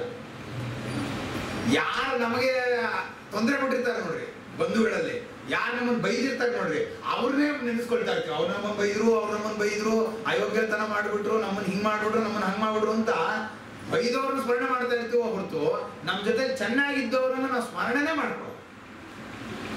ನಾರದರಂತಾರೆ ಇಲ್ಲೂ ಹಂಗೆ. ಭಕ್ತಿಯಿಂದ ಪರಮಾತ್ಮನನ್ನ ಚಿಂತನೆ ಮಾಡೋದಕ್ಕಿಂತ ದ್ವೇಷದಿಂದಲೇ ಇನ್ನೂ ಚೆನ್ನಾಗಿ ಚಿಂತನೆ ಆಗತ್ತೆ. ವೈರಾನುಬಂಧೇನ ಮರ್ತ್ಯ ತನ್ಮಯತಾಮಿಯಾತ್, ತನ್ಮಯತೆಯನ್ನು ಹೊಂದ್ಬಿಡ್ತಾರೆ. ಅವನು ಬೈದು ಅಲ್ಲೇ ಹೋಗಿ ಸೇರ್ಕೊಂಡ್ಬಿಡ್ತಾರೆ. ನತಥಾ ಭಕ್ತಿ ಯೋಗೇನ, ಇದು ಭಕ್ತಿ ಮಾರ್ಗದಲ್ಲಿ ಈ ತರ ತನ್ಮಯತ್ವ ಸಿಗೋದೇ ಇಲ್ಲ ಭಕ್ತಿ ಯೋಗದಲ್ಲಿ. ಆದ್ರಿಂದ ಇದೇ ಉತ್ತಮ ಅಂತ ನನಗೆ ತೋರುತ್ತೆ. ಇದು ಮೇ ಮತಿ ಅಂತ ಬರೀ ಅವರ ಅಭಿಪ್ರಾಯವನ್ನೇ ಹೇಳ್ಕೊಂಡ್ರು ನಾರದರು ಅಷ್ಟೇ. ಅಂದ್ರೆ ಉತ್ಪ್ರೇಕ್ಷಾ ತರ ಅದರಲ್ಲಿ ಹೇಳಿರೋದು. ಅದಕ್ಕೊಂದು ದೃಷ್ಟಾಂತ ಕೊಡ್ತಾರೆ. ಕೀಟ ಪೇಷಸ್ಕೃತಾರುದ್ಧ ಕುಡ್ಯೆ ಯಾಂತಮನುಸ್ಮರನ್. ಕೀಟ ಪೇಷಸ್ಕರಿ ಅದು. ಅದು ಆ ಹುಳವನ್ನ ತಗೊಂಡು ಬಂದು ತನ್ನ ಗೂಡೊಳಗಡೆ ಏನ್ ಮಾಡುತ್ತೆ, ಕಟ್ಟಾಕ್ಬಿಡುತ್ತೆ. ಆ ಕಟ್ಟಾಕ್ಬಿಟ್ಟಾಗ ಅದೇನ್ ಮಾಡುತ್ತೆ ಅಂತಂದ್ರೆ ಸಂಭ್ರಮ ಭಯ ಯೋಗೇನ. ಫಸ್ಟ್ ಅದಕ್ಕೆ ಭಯ, ನನ್ನ ಎಲ್ಲಿ ಕೊಂದು ಬಿಡುತ್ತೆ ಇದು ಅಂತ ಅದು ಪಾಪ ಒದ್ದಾಡ್ತಾ ಇರುತ್ತೆ. ಯಾವುದೋ ಆ ಕೀಟ ಅದು ಫಸ್ಟ್ ಹೆದರ್ಕೊಳ್ತಾ ಇರುತ್ತೆ. ಹೆದರ್ಕೊಂಡು ಅದೇನ್ ಮಾಡುತ್ತೆ ಅಂದ್ರೆ ಆ ಪೇಷಸ್ಕರಿಯನ್ನೇ ಧ್ಯಾನ ಮಾಡ್ತಾ ಇರುತ್ತೆ. ಇವಾಗ ಬಂದ್ಬಿಡುತ್ತೆ, ಯಾವಾಗ ಬಂದ್ಬಿಡುತ್ತೆ, ಹೀಗ್ ಬಂದ್ಬಿಡುತ್ತೆ, ಹಾಗೆ ಬಂದ್ಬಿಡುತ್ತೆ, ಇಲ್ಲಿ ಬಂದು ತಿಂದ್ಬಿಡುತ್ತೆ, ಹೀಗೆ ಕೊಂದು ಬಿಡುತ್ತೆ ಅಂತ ಅದನ್ನೇ ಯೋಚನೆ ಮಾಡ್ತಾ ಇರುತ್ತೆ. ಆಮೇಲೆ ಆ ಪೇಷಸ್ಕರಿ ಬಂತದು. ಆ ಪೇಷಸ್ಕರಿ ಬಂದ್ಬಿಟ್ಟು ಏನ್ ಮಾಡ್ತು ಅಂತಂದ್ರೆ ಈ ಕೀಟಕ್ಕೆ ಆಹಾರ ಕೊಡ್ತು. ಆಹಾರ ತಿಂದಿದ್ದರಿಂದ ಏನಾಯ್ತು, ಇದು ನನ್ನ ಎಷ್ಟು ಪ್ರೀತಿ ಮಾಡ್ತಾ ಇದೆ, ನನಗೆ ಆಹಾರ ಎಲ್ಲ ಕೊಡ್ತಾ ಇದೆ, ನನಗೆ ರಕ್ಷಣೆ ಕೊಡ್ತಾ ಇದೆ ಅಂದ್ಬಿಟ್ಟು ಏನಾಯ್ತು, ಆ ಪೇಷಸ್ಕರಿ ಮೇಲೆ ಪ್ರೀತಿ ಬಂದ್ಬಿಡ್ತು. ಭಯ ಪ್ರೀತಿಯಾಗಿ ಪರಿಣಾಮ ಆಗ್ಬಿಡ್ತು. ಫಸ್ಟ್ ಭಯದಿಂದ ಶುರುವಾಯಿತು. ಭಯ ಪಡ್ತಾ ಆ ಪೇಷಸ್ಕರಿಯನ್ನೇ ಧ್ಯಾನ ಮಾಡ್ತಾ ಆಮೇಲೆ ಪ್ರೀತಿ ಬಂತು. ಆಮೇಲೆ ಅದು ಹಂಗೆ ಅದು ಪೇಷಸ್ಕರಿಯನ್ನು ಧ್ಯಾನ ಮಾಡ್ತಾನೆ ಇತ್ತು. ಆಮೇಲೆ ಏನಾಗೋಯ್ತು, ಸ್ವರೂಪತ ಈ ಕೀಟನು ಪೇಷಸ್ಕರಿ ಆಗೋಯ್ತು. ಅದು ಪೇಷಸ್ಕರಿ ಆಗೋಯ್ತು. ಯಾಕೆ? ಆ ಪೇಷಸ್ಕರಿಯನ್ನೇ ಧ್ಯಾನ ಮಾಡಿ ತನ್ಮಯತಾಮಿಯಾತು. ಇದೂನು ಅದೇ ಆಗಿಬಿಡ್ತು. ಇದು ನಾವು ತಿಳ್ಕೋಬೇಕಾಗಿರೋದು. ನಾವು ಯಾವುದನ್ನ ನಾವು ಯಾವಾಗಲೂ ಯೋಚನೆ ಮಾಡ್ತಾ ಇರ್ತೀವೋ ನಾವು ಅದೇ ಆಗ್ತೀವಿ. ನಾವೀಗ ಒಬ್ರು ನಿಂದನೆ ಮಾಡ್ತಾ ಇದೀವಿ ಅಂತ ಇಟ್ಕೊಳ್ರಿ, ಬರೀ ಇನ್ನೊಬ್ರನ್ನ ಬೈತಾ ಇರ್ತೀವಿ ಅಂತ ಇಟ್ಕೊಳ್ರಿ. ಆ ಏನ್ ಬೈತಾ ಇರ್ತೀವಲ್ಲ, ಬೈಯೋದಕ್ಕೆ ಯಾರನ್ನ ಸ್ಮರಣೆ ಮಾಡಿ ಬೈತಾ ಇರ್ತೀವಲ್ಲ, ನಾವು ಅದೇ ತರ ಆಗ್ಬಿಡ್ತೀವಿ. ಅದೇ ಗುಣಗಳು ನಮ್ಮಲ್ಲಿ ಬಂದ್ಬಿಡುತ್ತೆ. ಯಾವ ಗುಣಗಳನ್ನ ನಾವು ಬೈತಾ ಇರ್ತೀವೋ ಅದೇ ಗುಣಗಳು ನಮ್ಮಲ್ಲಿ ಬಂದು ಸೇರ್ಕೊಂಡ್ಬಿಡುತ್ತೆ. ಅದಕ್ಕೆ ಇದನ್ನೆಲ್ಲ ಬಿಟ್ಟು ಬಿಡ್ಬೇಕು. ಪರಮಾತ್ಮನನ್ನ ಧ್ಯಾನ ಮಾಡಬೇಕು. ಯಾವಾಗ ಪರಮಾತ್ಮನ ಧ್ಯಾನ ಮಾಡ್ತಾ ಇರ್ತೀವಿ ಆವಾಗ ಪರಮಾತ್ಮನಂತೆ ಆ ಗುಣಗಳು ನಮ್ಮಲ್ಲಿ ಇರುವಂತಹ ಸಾತ್ವಿಕ ಗುಣಗಳು ನಮ್ಮಲ್ಲಿ ಅಭಿವ್ಯಕ್ತವಾಗುತ್ತೆ. ಅದರಿಂದ ನಮ್ಮ ಸಾಧನೆ, ನಮ್ಮ ಮೋಕ್ಷ ಮಾರ್ಗ ಸುಲಲಿತವಾಗಿ ಮುಂದುವರಿಯುತ್ತೆ. ಅದಕ್ಕೆ ನಿಂದನೆ ಅನ್ನೋದು ಏನಿದೆಯಲ್ಲ, ಇದು ಪರಮ ನಿಷಿದ್ಧವಾದಂತ ಕೆಲಸ. ಯಾವತ್ತೂ ಮಾಡಕ್ಕೆ ಹೋಗಬಾರ್ದು. ಅದನ್ನ ಮನಸ್ಸಿಗೆ ದುಃಖ ಆಗುತ್ತೆ, ಹೌದು, ಇಲ್ಲ ಅಂತ ಹೇಳೋದು. ಯಾಕೆಂದ್ರೆ ಅಭಿಮಾನ ಇರುತ್ತೆ ನಮಗೂನು. ಅಭಿಮಾನ ಇರೋದ್ರಿಂದ, ದೇಹಾಭಿಮಾನ ಇರೋದ್ರಿಂದ ಬೈದಾಗ ನಮಗೂ ಬೇಜಾರಾಗುತ್ತೆ, ದುಃಖ ಆಗಿರುತ್ತೆ. ಆದ್ರೆ ಅದನ್ನೇ ಸ್ಮರಣೆ ಮಾಡಿಕೊಂಡು ಅವ್ರನ್ನೇ ಬೈತಾ ಕೂತಿದ್ರೆ ನಾವು ಕೀಟ ಪೇಷಸ್ಕರಿ ಆಗ್ಬಿಡುತ್ತೆ. ನಾರದರು ಅದನ್ನೇ ಅಂದ್ರು, ಅದು ಕೀಟಪೇಶಸ್ಕರಿ ಆಗ್ಬಿಡುತ್ತೆ. ಏವಂ ಇದೇ ರೀತಿ ಕೃಷ್ಣೇ ಭಗವತಿ ಮಾಯಾ ಮನುಜ ಈಶ್ವರೇ ವೈರೇಣ ಧೂತ ಪಾಪ್ಮಾನ ತಮಾಪು ಅನುಚಿಂತಯ. ಶಿಶುಪಾಲ ಏನ್ ಮಾಡ್ದ? ಕೃಷ್ಣನಲ್ಲಿ ವೈರೇಣ ದ್ವೇಷದಿಂದ ಅವನನ್ನೇ ಧ್ಯಾನ ಮಾಡಿ ಮಾಡಿ ಮಾಡಿ ದ್ವೇಷ ಮಾಡಿಬಿಟ್ಟ. ಕೃಷ್ಣನನ್ನ ದ್ವೇಷ ಮಾಡಿದ್ರಿಂದ ಏನಾಯ್ತು? ಧೂತ ಪಾಪ್ಮಾನ, ಅವನ ಪಾಪ ಎಲ್ಲ ಹೋಗ್ಬಿಡ್ತು. ಕೃಷ್ಣನಲ್ಲಿ ದ್ವೇಷ ಮಾಡಿದ್ರಿಂದ, ದ್ವೇಷ ಮಾಡಿ ಎಲ್ಲ ಪಾಪವನ್ನ ಕಳ್ಕೊಂಡು ತಮಾಪು ಅನುಚಿಂತಯ, ಅವನನ್ನೇ ಚಿಂತನೆ ಮಾಡಿದ್ರಿಂದ ಕೃಷ್ಣನನ್ನೇ ಹೊಂದಿಬಿಟ್ಟ ಅವನು. ಹಾಗೆ ಕೀಟಪೇಶಸ್ಕರಿ ಅಂತೆ ವೈರ ಮಾಡೋದಕ್ಕೆ, ವೈರ ಮಾಡ್ಬೇಕಾದ್ರೆ ಅವನು ಚಿಂತನೆ ಮಾಡ್ಬೇಕಲ್ಲಪ್ಪ, ಅವನು ಚಿಂತನೆ ಮಾಡಿದ ವೈರ ಮಾಡಕ್ಕಾಗತ್ತೆ. ಆದ್ರಿಂದ ದ್ವೇಷದಿಂದ ಅವನನ್ನ ಚಿಂತನೆ ಮಾಡಿ ಮಾಡಿ ಮಾಡಿ ಮಾಡಿ ಮಾಡಿ ಕೀಟಪೇಶಸ್ಕರಿ ಅಂತೆ ಅವನು ಪರಮಾತ್ಮನನ್ನೇ ಹೊಂದಿಬಿಟ್ಟ. ಕಾಮಾತ್ ಸ್ನೇಹಾತ್ ಭಯಾದ್ವೇಷಾತ್ ಯಥಾ ಭಕ್ತೇಶ್ವರೇ ಮನಃ ಆವೇಶ್ಯ ತದಗಂ ಹಿತ್ವಾ ಬಹವಃ ತದ್ಗತಿಂ ಗತಾಃ. ಇವನೊಬ್ಬನೇ ಅಲ್ಲ, ಬೇಕಾದಷ್ಟು ಜನ ಇದ್ದಾರೆ ಈ ತರ ಮಾಡಿದವರು. ಕಾಮದಿಂದ, ಸ್ನೇಹದಿಂದ, ಭಯದಿಂದ, ದ್ವೇಷದಿಂದ, ಭಕ್ತಿಯಿಂದ ಈಶ್ವರನಲ್ಲಿ ಮನಸ್ಸನ್ನ ತಗೊಂಡು ಹೋಗಿ ಇಟ್ಟು ಎಲ್ಲ ಪಾಪಗಳನ್ನ ಕಳ್ಕೊಂಡು ಪರಮಾತ್ಮನನ್ನ ಹೊಂದಿದವರುಗಳು ಬೇಕಾದಷ್ಟು ಜನ ಇದ್ದಾರೆ. ಯಾರು? ಗೋಪ್ಯ ಕಾಮಾತ್ ಭಯಾತ್ ಕಂಸಾತ್ ದ್ವೇಷಾತ್ ಚೈದ್ಯಾದಯೋ ನೃಪಾಃ ಸಂಬಂಧಾತ್ ವೃಷ್ಣಯ ಸ್ನೇಹಾತ್ ಯೂಯಂ ಭಕ್ತ್ಯಾ ವಯಂ ವಿಭೋ. ಬೇಕಾದಷ್ಟು ಜನ ಇದ್ದಾರೆ. ಸ್ನೇಹದಿಂದ ಗೋಪಿಕಾಸ್ತ್ರೀಯರು ಕಾಮದಿಂದ ಪರಮಾತ್ಮನಲ್ಲಿ ಮನಸ್ಸನ್ನಿಟ್ರು, ಅವರು ಪರಮಾತ್ಮನನ್ನ ಹೊಂದಿದ್ರು. ಭಯ ಕಂಸಃ, ಏನು ಭಯ ಬಂದದ್ದು, ನಿಜವಾಗ್ಲೂ ಆ ತರ ಭಯ ಬರೋದಾದ್ರೆ ನಮಗೂ ಬರಲಿ. ಆ ತರ ಪರಮಾತ್ಮನ ಚಿಂತನೆ ಬರುತ್ತೆ ಅನ್ನೋದಾದ್ರೆ ಆ ಭಯ ಸಾತ್ವಿಕ. ಈ ಕೂತಲ್ಲಿ ನಿಂತಲ್ಲಿ ತಿನ್ಬೇಕಾದ್ರೆ ಕುಡಿಬೇಕಾದ್ರೆ ನಿರಂತರ ಕೃಷ್ಣ ಧ್ಯಾನ ಕಂಸನಿಗೆ. ಯಾವಾಗ ಬಂದ್ಬಿಡ್ತಾನೆ, ಎಲ್ಲಿ ಬಂದ್ಬಿಡ್ತಾನೆ, ಎಲ್ಲಿ ನೋಡಿದ್ರು ಅವನಿಗೆ ಕೃಷ್ಣ ಕಾಣಿಸ್ತಾ ಇದ್ದಾನೆ. ತಿನ್ನೋ ಪದಾರ್ಥದಲ್ಲಿ ಕೃಷ್ಣ, ಕುಡಿಯೋ ನೀರಲ್ಲಿ ಕೃಷ್ಣ. ಕನ್ನಡಿ ಮುಂದೆ ನಿಂತ್ಕೊಂಡ್ರೆ ಅವನಿಗೆ ತನ್ನ ಮುಖ ಕಾಣಿಸ್ತಾ ಇದೆ, ಕೃಷ್ಣ ಕಾಣಿಸ್ತಾ ಇದ್ದಾನಲ್ಲಿ. ಈ ತರಹ ಭಯ ಕಂಸನಲ್ಲಿ ಬಂದದ್ದು, ಕೃಷ್ಣ ಭಯ. ಆ ಭಯದಿಂದ ಏನಾಯಿತು? ಕಂಸನಿಗೆ ನಿರಂತರವಾದ ಕೃಷ್ಣ ಧ್ಯಾನ ಆಗೋಯ್ತು. ಎಲ್ಲ ಪಾಪ ಹೋಗ್ಬಿಡ್ತು. ಪಾಪ ಹೋಯ್ತಾದ್ರಿಂದ ಅವನು ಪರಮಾತ್ಮನನ್ನು ಹೊಂದ್ಬಿಟ್ಟ, ಕಂಸ ಹೊಂದಿದ. ದ್ವೇಷಾತ್ ಚೈತ್ಯಾದಯ ನೃಪ, ದ್ವೇಷದಿಂದ ಈ ಚೈತ್ಯ, ದಂತವಕ್ರ, ಚೈತ್ಯ ಅಂದ್ರೆ ಶಿಶುಪಾಲ, ಈ ಶಿಶುಪಾಲ, ದಂತವಕ್ರ ಇವರುಗಳೆಲ್ಲರನ್ನು ಹೊಂದಿಬಿಟ್ಟಿದ್ದಾರೆ. ಸಂಬಂಧ ವೃಷ್ಣಯ, ಎಲ್ಲ ಯಾದವರುಗಳೇನಿದ್ದಾರೆ ವೃಷ್ಣಿಗಳು, ಅವರೆಲ್ಲ ಸಂಬಂಧದಿಂದ ಪರಮಾತ್ಮನಲ್ಲಿ ಭಕ್ತಿಯನ್ನ ಮಾಡಿದ್ರೆ, ಭಕ್ತಿ ಅಂದ್ರೆ ಚಿಂತನೆಯನ್ನ ಮಾಡಿ ಅವರು ಪರಮಾತ್ಮನನ್ನ ಹೊಂದಿದ್ದಾರೆ. ಸ್ನೇಹ ಯೂಯಂ, ಸ್ನೇಹದಿಂದ ನೀವುಗಳು, ಭಕ್ತ್ಯಾ ವಯಂ, ಭಕ್ತಿಯಿಂದ ನಾವುಗಳು. ಎಲ್ಲರೂ ಪರಮಾತ್ಮನನ್ನ ಚಿಂತನೆ ಮಾಡುವವರೇನೆ. ಆದ್ರಿಂದ ಶಿಶುಪಾಲನು ಪರಮಾತ್ಮನ ಚಿಂತನೆ ಮಾಡಿದ್ದಾನೆ, ಪರಮಾತ್ಮನ ಹೊಂದಿದ್ದಾನೆ ಅಂತ ಇಷ್ಟೇ ಹೇಳ್ಬಿಟ್ರು. ಮತ್ತೆ ಇಷ್ಟಾಗ ಅವನು ಏನ್ ಅನ್ಕೊಂಡಿದ್ದಾವ, ಯಾರು ಅನ್ಕೊಂಡಿದ್ದಾವ ಶಿಶುಪಾಲನ? ಮಾತೃಶ್ವಸೇಯೋ ವಶ್ಚೈದ್ಯ ದಂತ ವಕ್ರಶ್ಚ ಪಾರ್ಥಿವ. ಯಾರು ಅನ್ಕೊಂಡಿದ್ದೇವರು? ಮಾತೃಶ್ವಸೇಯ ಅವರು. ಮಾತೃಶ್ವಸೇಯ ಅಂತಂದ್ರೆ ಈ ಇವರಿಗೆ, ಯಾರಿಗೆ? ವಸುದೇವ, ಇವ್ರಿಗೆ ಯಾರು? ದೇವಕಿ ದೇವಿಗೆ ದೊಡ್ಡಮ್ಮ, ದೇವಕಿ ದೇವಿ ಅಕ್ಕ. ಅಕ್ಕ ಅಂದ್ರೆ ಹೇಗೆ ಅಂತಂದ್ರೆ ಸವತಿ.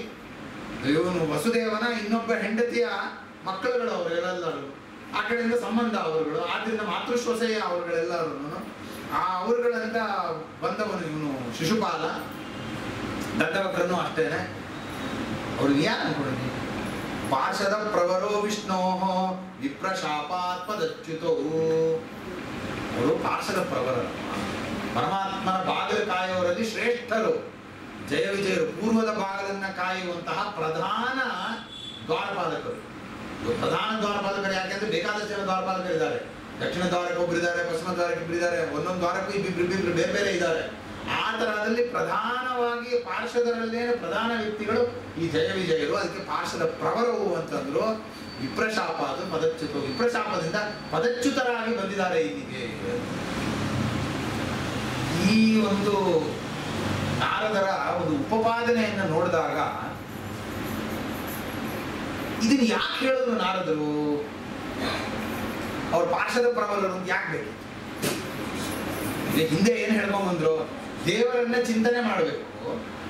ದೇವರನ್ನ ಚಿಂತನೆ ಮಾಡೋದಕ್ಕೆ ಭಯ ಆದ್ರೇನು, ದ್ವೇಷ ಆದ್ರೇನು, ಸ್ನೇಹ ಆದ್ರೇನು, ಕಾಮ ಆದ್ರೇನು, ಯಾವುದಾದ್ರೇನು ದೇವರನ್ನ ಚಿಂತನೆ ಮಾಡಕ್ಕೆ ಹೇಗೋ ಒಂದು ದೇವರನ್ನ ಚಿಂತನೆ ಮಾಡಿಬಿಟ್ರೆ ಸಾಕು, ಎಲ್ಲ ಪಾಪಗಳು ಹೋಗ್ಬಿಡತ್ತೆ, ಅವನು ಮುಕ್ತನಾಗಿಬಿಡ್ತಾನೆ ಅಂತ ನಾರದರು ಹೇಳ್ತಾ ಇರಬೇಕಾದ್ರೆ ಶಿಶುಪಾಲ ಪರಮಾತ್ಮನ ಚಿಂತನೆ ಮಾಡಿದ್ದರ ಪ್ರಯುಕ್ತವಾಗಿ ಅವನ ಪಾಪ ಎಲ್ಲ ಹೋಯ್ತು, ಪರಮಾತ್ಮನ ಹೊಂದುಬಿಟ್ಟ ಅಂತ ನಾರದರು ಹೇಳಬೇಕಾದ್ರೆ ಇದ್ಯಾಕೆ ಸೇರ್ಕೋತು? ಅವ್ರ ಪಾರ್ಶ್ವದ ಪ್ರಭುರವರು ಅಂತ ಅವರ ಸ್ವರೂಪ ಹೇಳೋದ್ರಲ್ಲಿ ಏನಿದೆ ತಾತ್ಪರ್ಯ ಅಂದ್ರೆ, ಇಲ್ಲಿ ನಾರದರಿಗೆ ಜೀವದ್ವಯಾವೇಶದ ತಾತ್ಪರ್ಯ ಇದೆ. ಎಲ್ಲಿ ಜೀವದ್ವಯಾವೇಶಗಳು ನಡೆದಿದೆಯೋ ಅವುಗಳನ್ನ ಮಾತ್ರ ದೃಷ್ಟಾಂತವಾಗಿ ತಗೊಂಡ್ಬಂದಿದ್ದಾರೆ ಅಲ್ಲಿ. ಅಂದ್ರೆ ಏನರ್ಥ? ಒಳಗಡೆ ದ್ವೇಷ ಮಾಡಿದ ಶರೀರದ ಒಳಗಡೆ ಒಂದು ಸಾತ್ವಿಕ ಜೀವ ಕೂತ್ಕೊಂಡಿದೆ. ಆ ಸಾತ್ವಿಕ ಜೀವ ಪರಮಾತ್ಮನಲ್ಲಿ ಭಕ್ತಿ ಮಾಡ್ತಾ ಇದೆ. ನಿರಂತರ ಅನುಚಿಂತಯ ಅನ್ನೋದೇನರ್ಥ? ಪರಮಾತ್ಮನಲ್ಲಿ ಭಕ್ತಿ ಮಾಡಿದೆ ಆ ಜೀವ ಪರಮಾತ್ಮನಲ್ಲಿ ಭಕ್ತಿ ಮಾಡಿದ್ದರ ಪ್ರಯುಕ್ತವಾಗಿ ಪರಮಾತ್ಮನನ್ನ ಹೊಂದಿದೆ ಅಂತ ಹೇಳೋದೇ ನಾರದರಿಗೆ ಅಭಿಪ್ರೇತನೋ ಹೊರತು ದ್ವೇಷದಿಂದಲೂ ಮೋಕ್ಷ ಆಗತ್ತೆ ಅನ್ನೋದು ನಾರದರಿಗೆ ಅಭಿಪ್ರೇತವಾಗಿದ್ದಿದ್ರೆ ಎಲ್ಲ ದೈತ್ಯರು ಮೋಕ್ಷಕ್ಕೆ ಹೋಗಿದ್ದಾರೆ ಅಂತ ಯಾಕೆ ಹೇಳಲಿಲ್ಲ?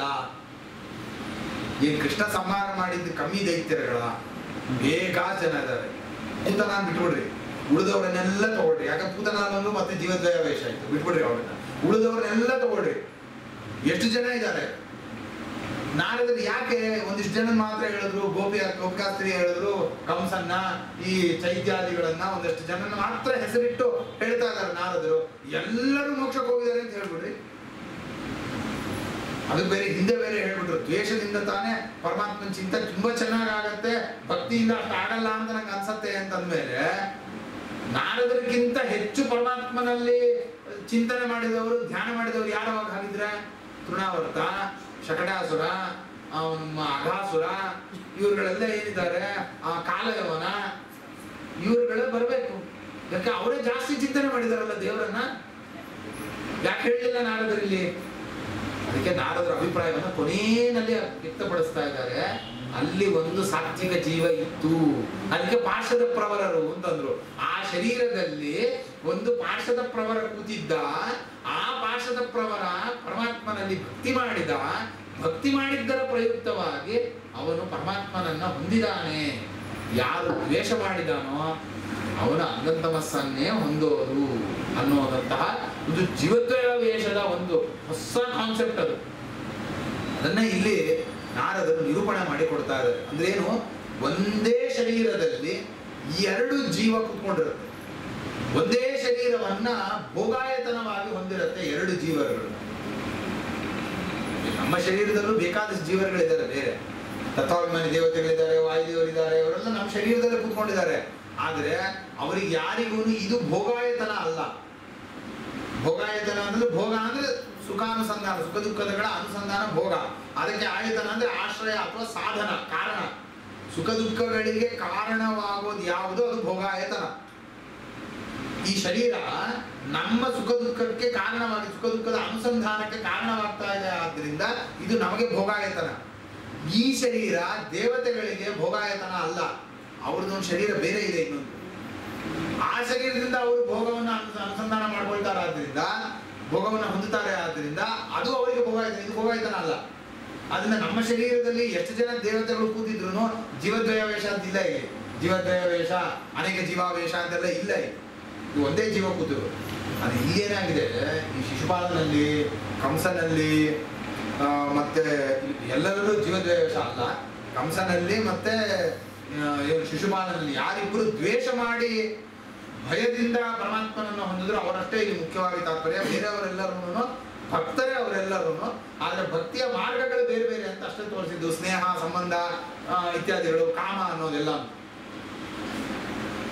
ಇದು ತಾನೇ ವಿರುದ್ಧವಾದದ್ದು. ಯಾವುದು ನಮಗೆ ಅಂಧಂತಮಸ್ಸಿಗೆ ಕಾರಣವಾಗುವಂತಹದ್ದು ಭಯ, ಒಂದು ದ್ವೇಷ, ಇವೆರಡರಿಂದ ಮೋಕ್ಷ ಹೊಂದಿದ್ದಾರೆ ಅಂತ ಅನ್ನೋ ವಿಷಯದಲ್ಲಿ ಅವರಿಬ್ಬರಲ್ಲಿ ಜೀವದ್ವಯಾವೇಶ ಕೂತ್ಕೊಂಡಿದೆ. ಅಂದ್ರೆ ಒಂದೇ ಶರೀರದಲ್ಲಿ ಎರಡು ಜೀವ ಆ ಶರೀರವನ್ನು ಭೋಗಾಯತನವಾಗಿ ಹೊಂದಿರುತ್ತೆ. ಅದರಿಂದ ಆ ಶರೀರದಿಂದ ಮಾಡಿದಂತಹ ಎಲ್ಲ ಕರ್ಮಗಳಿಗೆ ಇಬ್ರು ಭಾಗಿಗಳಾಗ್ತಾ ಇರ್ತಾರೆ.